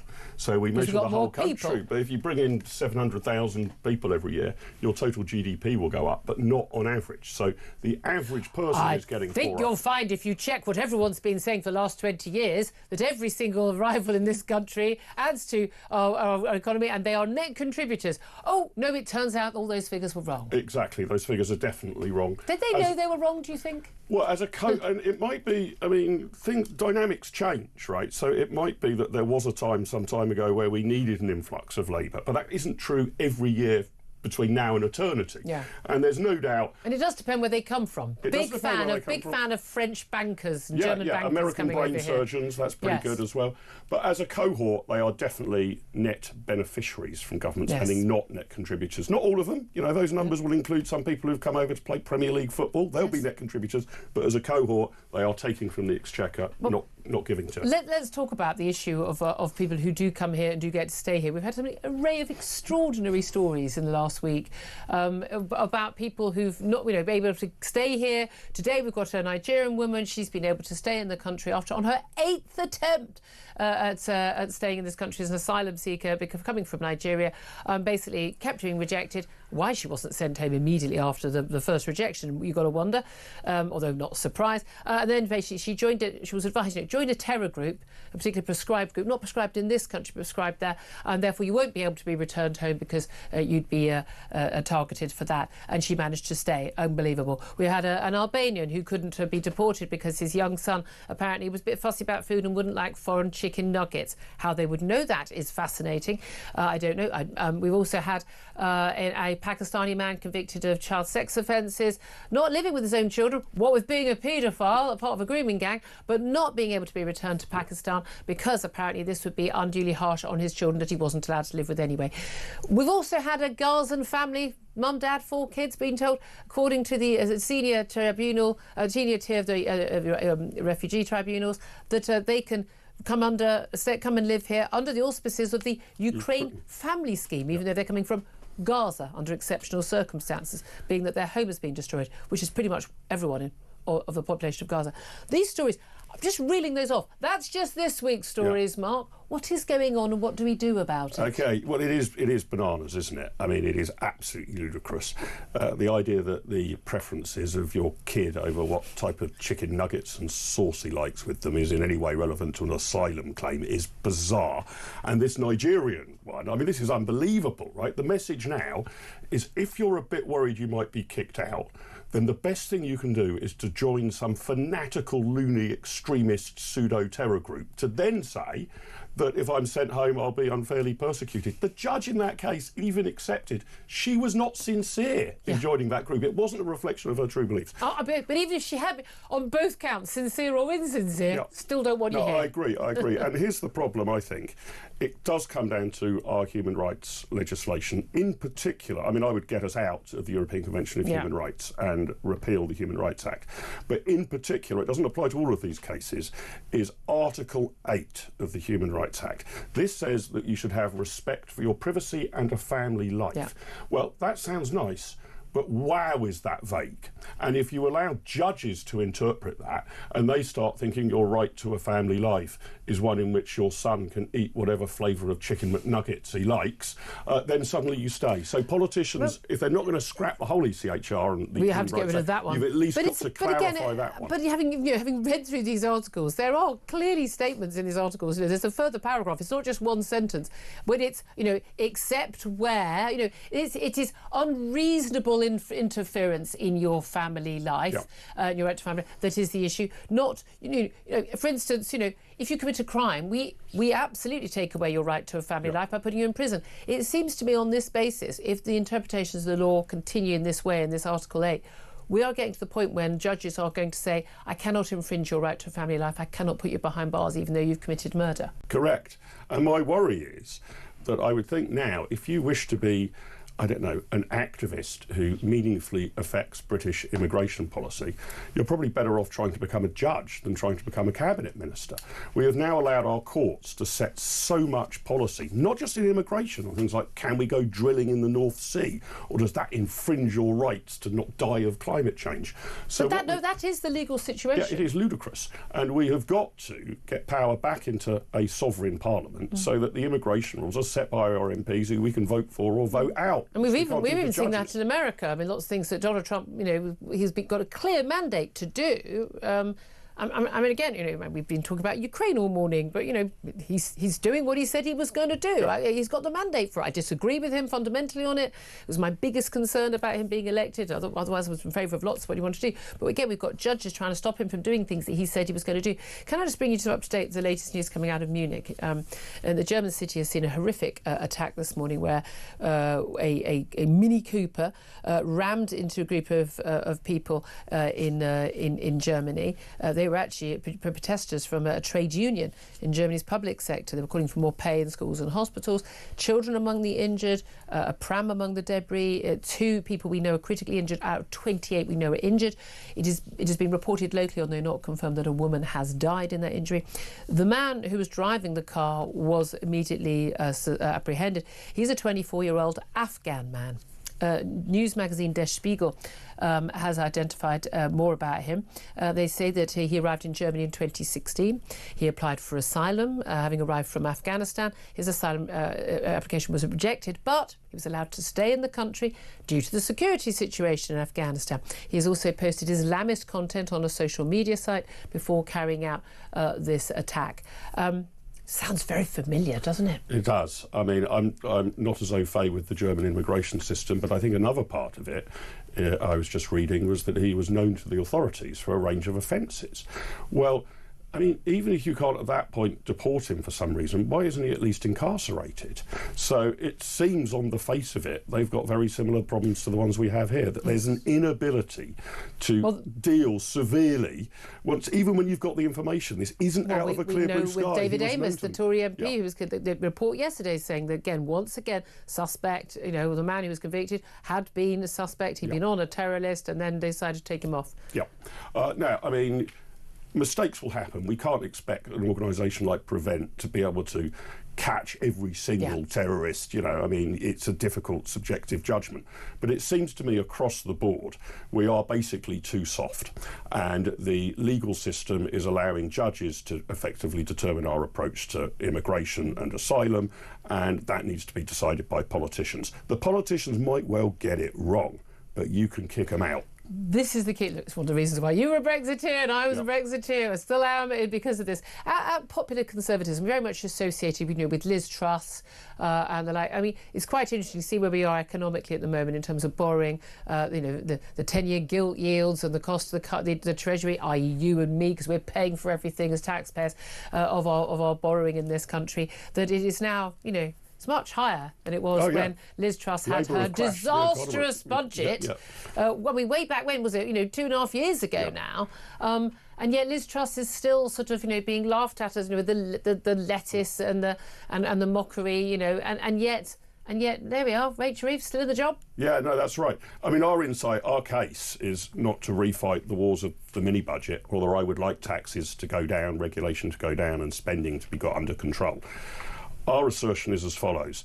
that the institutional structure of Britain is now completely broken. We've just touched on immigration, but we've basically handed over fiscal policy to the Office for Budget Responsibility. I keep asking people if anybody can name the head of that office. Do you know who it is? Right now, no. I get it in a multiple choice. Richard Hughes. I reckon he has more power over fiscal policy than Rachel Reeves. Now, if you don't rate Rachel Reeves, you might feel quite grateful about that. But nevertheless, at least Rachel Reeves is a democratically elected politician. But this has been something from Blair onwards, again, even just the independence of the Bank of England, which I never understood. Oh, especially the great move. They did it within an hour of getting into office, you know. But this idea, so much stuff is handed over to unelected, unaccountable quangos which are all almost entirely run by kind of basically Blairites. Yes, that's exactly right. And we see in every field. I mean, the Climate Change Committee, enormously powerful. I mean, more powerful than the Environment Secretary. And the idea behind these Blair reforms was a bit sort of, history is over. We've settled all the big questions. Yeah. All we need now is some independent, well-meaning, technocratic experts who know better than the rest of us. And that has been a disaster, and we need a big reset. Well, in terms of reset, I mean, Reform UK is the only major party now, and they are a major party now, even with only 5 MPs. They are making all the running in Parliament. They are leading the stories now. They want to scrap what they call net stupid zero. They also won't even impose a tax on wind farms and solar farms because they've had subsidies for years and just showing it all up. The Tory party, I mean, I think Robert Jenrick, when he was running for leadership, he halfway through he said, oh, well, he'd been convinced by me, and I went too late. Kemi Badenoch is still arguing for net zero, but just not with the targets we've got. I mean, the Tory party, you are not going to deliver growth if you got into power. You are not going to have, we're not going to be able to be a serious country while we've still got these absurd targets. Until the Tory party, the Conservative party, the popular Conservatives, until they drop net zero, it's game over for the Tories, isn't it? You're right. I mean, you can give the new leader of the party a bit of time. She has some disadvantages compared to Nigel Farage, who comes out of the election with a spring in his step, made a big breakthrough, got parliamentary representation. The Conservatives also, it's his party. It's his party. The Tories come out of the election having had an absolute shellacking, worst result in centuries, need to piece it all back together. That will take some time. But I do hope that Kemi Badenoch starts taking some pretty clear positions. She's right that she doesn't need to set out her detailed policy. Exactly what are we going to do on energy policy here or precise tweaks to tax policy there. You don't need to set all that out now. But you can take a position. And I would like the position to be, we're going to leave the ECHR. We are going to abandon the carbon net zero target. Begs loads of questions that you could answer later on, in my view. But you've got to plant a flag in the sand.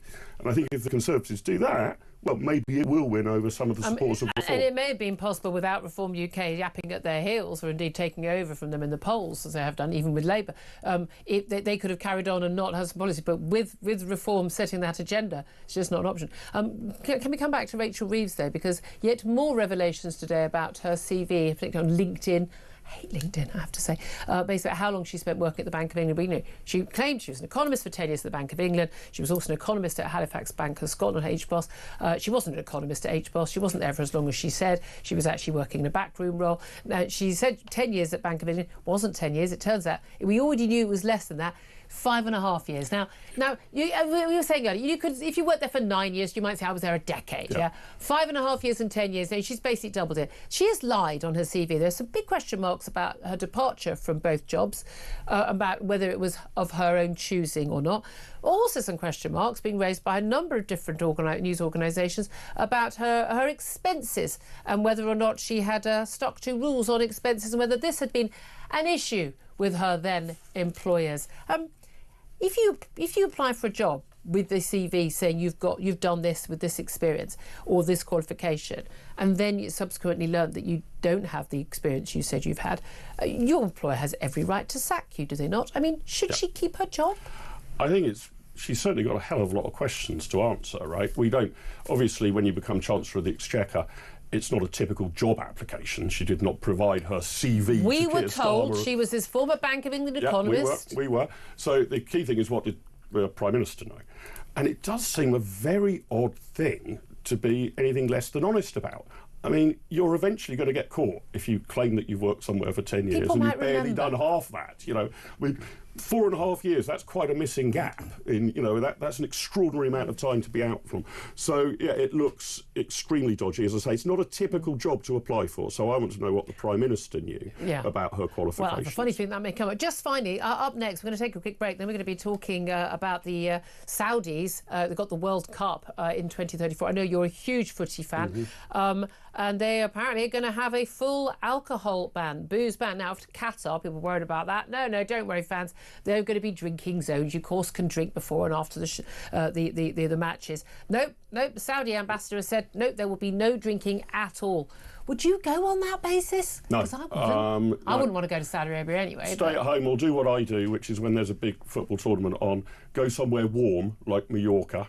I hire a widescreen TV set. I just sit down on a terrace, drink my cheap beer from the supermarket and watch every match. That's the way to do it. We're all coming this time. And that's a lot cheaper than going to Saudi Arabia. That's certainly true.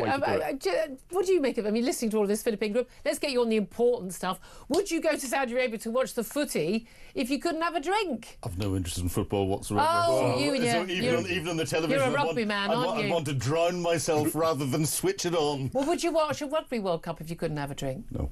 Well, there you are then. You see, yeah. So stop your po-faced nonsense there. Meg, thanks you. Mark Littlewood, great to see you. Do come in again soon, Director of Popular Conservatism. Up next, I want to find out what would Jim White from the Telegraph, what would he make of it? He's travelled to lots of World Cups. I have a funny feeling that drink has been partaken of on occasion. We'll talk about that up next. 12:50 is the time. This is Talk.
Donald Trump had 2 goes. He sort of worked out... The second go seems to be going over better his than the first term. And the second term, he had 3,500 people ready to go. Look at the amount of taxpayer money that's being spunked up against the wall. Yeah. They're going to cut that off. They're going to stop it. They're going to make sure that's redirected into what I would call as a vibrant, accountable private sector. Yeah. One shot. That's what we need. 4 years. One shot, 4 years. Nigel Farage, is he going to be the Prime Minister, yes or no? Well, at the moment, he's got every chance of being the Prime Minister. I mean, we're leading the polls and he's leading reform.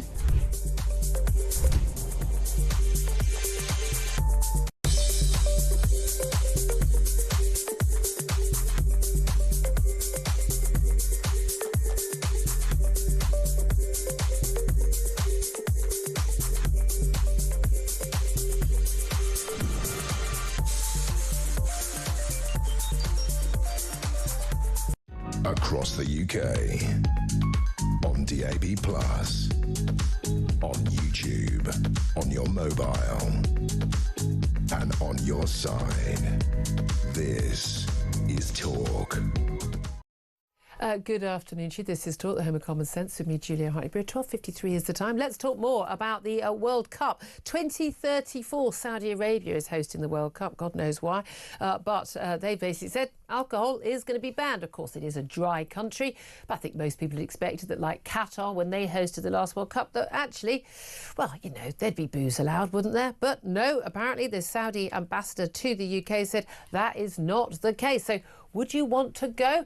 Well, let's talk to Jim White. He's a sports writer at The Telegraph who's attended many a World Cup. And Jim, I'm going to guess, had many a pint at them. Yes, around the world in a pint glass, I think, is the usual thing. Actually, it's funny you mentioned Qatar because obviously similarly an Islamic regime, but they relaxed things and booze was available. Not least, Julia, probably wisely, in the press centre. There was a bar in the press centre. Keep you lot And happy. Mark was saying there that, you know, he likes nothing more than watching a big screen with a can of beer in his hand. Well, you could do that in Qatar. Unfortunately, it was Budweiser, which was one of the sponsors. I remember everyone complaining about that. I loved Mark's idea. Mark Little was just saying, if you just tuned in, that, you know, he just go somewhere warm for a tournament, watch it all, get a big screen and just settle in. But you get part of the fun, but without all the cost. I mean, we know it's very costly to go to these tournaments. I'm amazed that it's not part of the deal when FIFA agrees, you know, for a World Cup. That you know, look, these are some of the things that we would expect, and that FIFA can name their terms. Why would they not have negotiated that? Not least, Julia, because one of their principal sponsors is a beer company, Budweiser. Very fair you know, point. They a lot of people don't think that is actually beer, though, to be fair.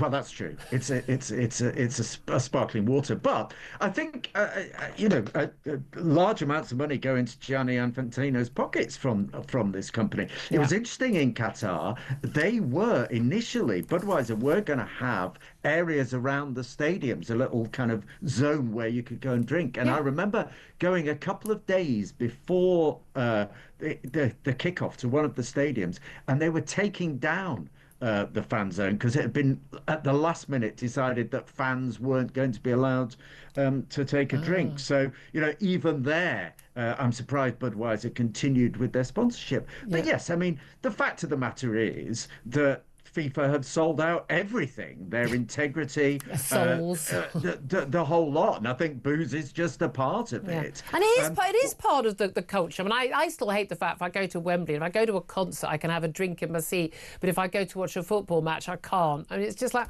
oh, for goodness sake. Although I think they're trialling it with women's football because, you know, a bit more sedate in terms of the crowds. But it is a part of the football, you know, tournament feel, isn't it? People drinking. I mean, do you think it's... I mean, lots of people thought that Qatar wouldn't be much fun, and it turned out actually to be fun. Again, I still don't think Qatar or Saudi should be awarded these major tournaments when they're human rights record, but particularly treatment of women and gay people. But do you think they might relent on this? I don't think they will. I mean, I think that they're in a strong negotiating position because they put a lot of money into FIFA. And the whole point of this, I find it interesting why these regimes are doing it. They're trying to do it to attract tourism there. Yeah. They're trying to do it to put themselves on the world map as a business-friendly environment. And when you do that with the at the same time saying, well, you can't do the usual things you can do when you come to tournaments, it seems an odd juxtaposition. They're kind of exposing that they are different, and again, I don't think we should allow them to sort of sports wash their reputations. I don't want to go to any country where women aren't equal with men, and it seems to me that, you know, put it this way: if it was apartheid South Africa, they wouldn't be awarded the World Cup, but it's okay if it's women and gay people, which is what bothers me. But Jim, we'll have to leave it there. Times against a sports writer at The Telegraph. He, like me, enjoys a beer with his sport, but I mean, Philip, you don't want to watch the sport anyway. You just want to have the beer, but when you have rugby, but without the football. Well, exactly. You want a funny shaped ball with your beer. Yeah, correct. And I wouldn't go to Saudi Arabia anyway. I disagree with a lot of the policies that they have. That's kind of where I am. I don't think we should go. I think we need to get out of FIFA. I think we need to start our own All the Western nations need to start their own new football organisation. It's mad that we're doing this. Anyway, Ian Collins is here. Would you go on that basis? No, I wouldn't. I've been to Dubai a couple of times and Abu Dhabi. You can have a drink there in your hotel. I mean, you can't do that in Saudi anyway, can you? It's a pretty dry country, regardless. Whereas it's not the only thing in the world. I'm just saying, quite like a drink you at the might end of the fancy, day. a swift libation after a day's football. There's nothing wrong with that. I mean, sometimes before the show. What are you talking about Sometimes today? during.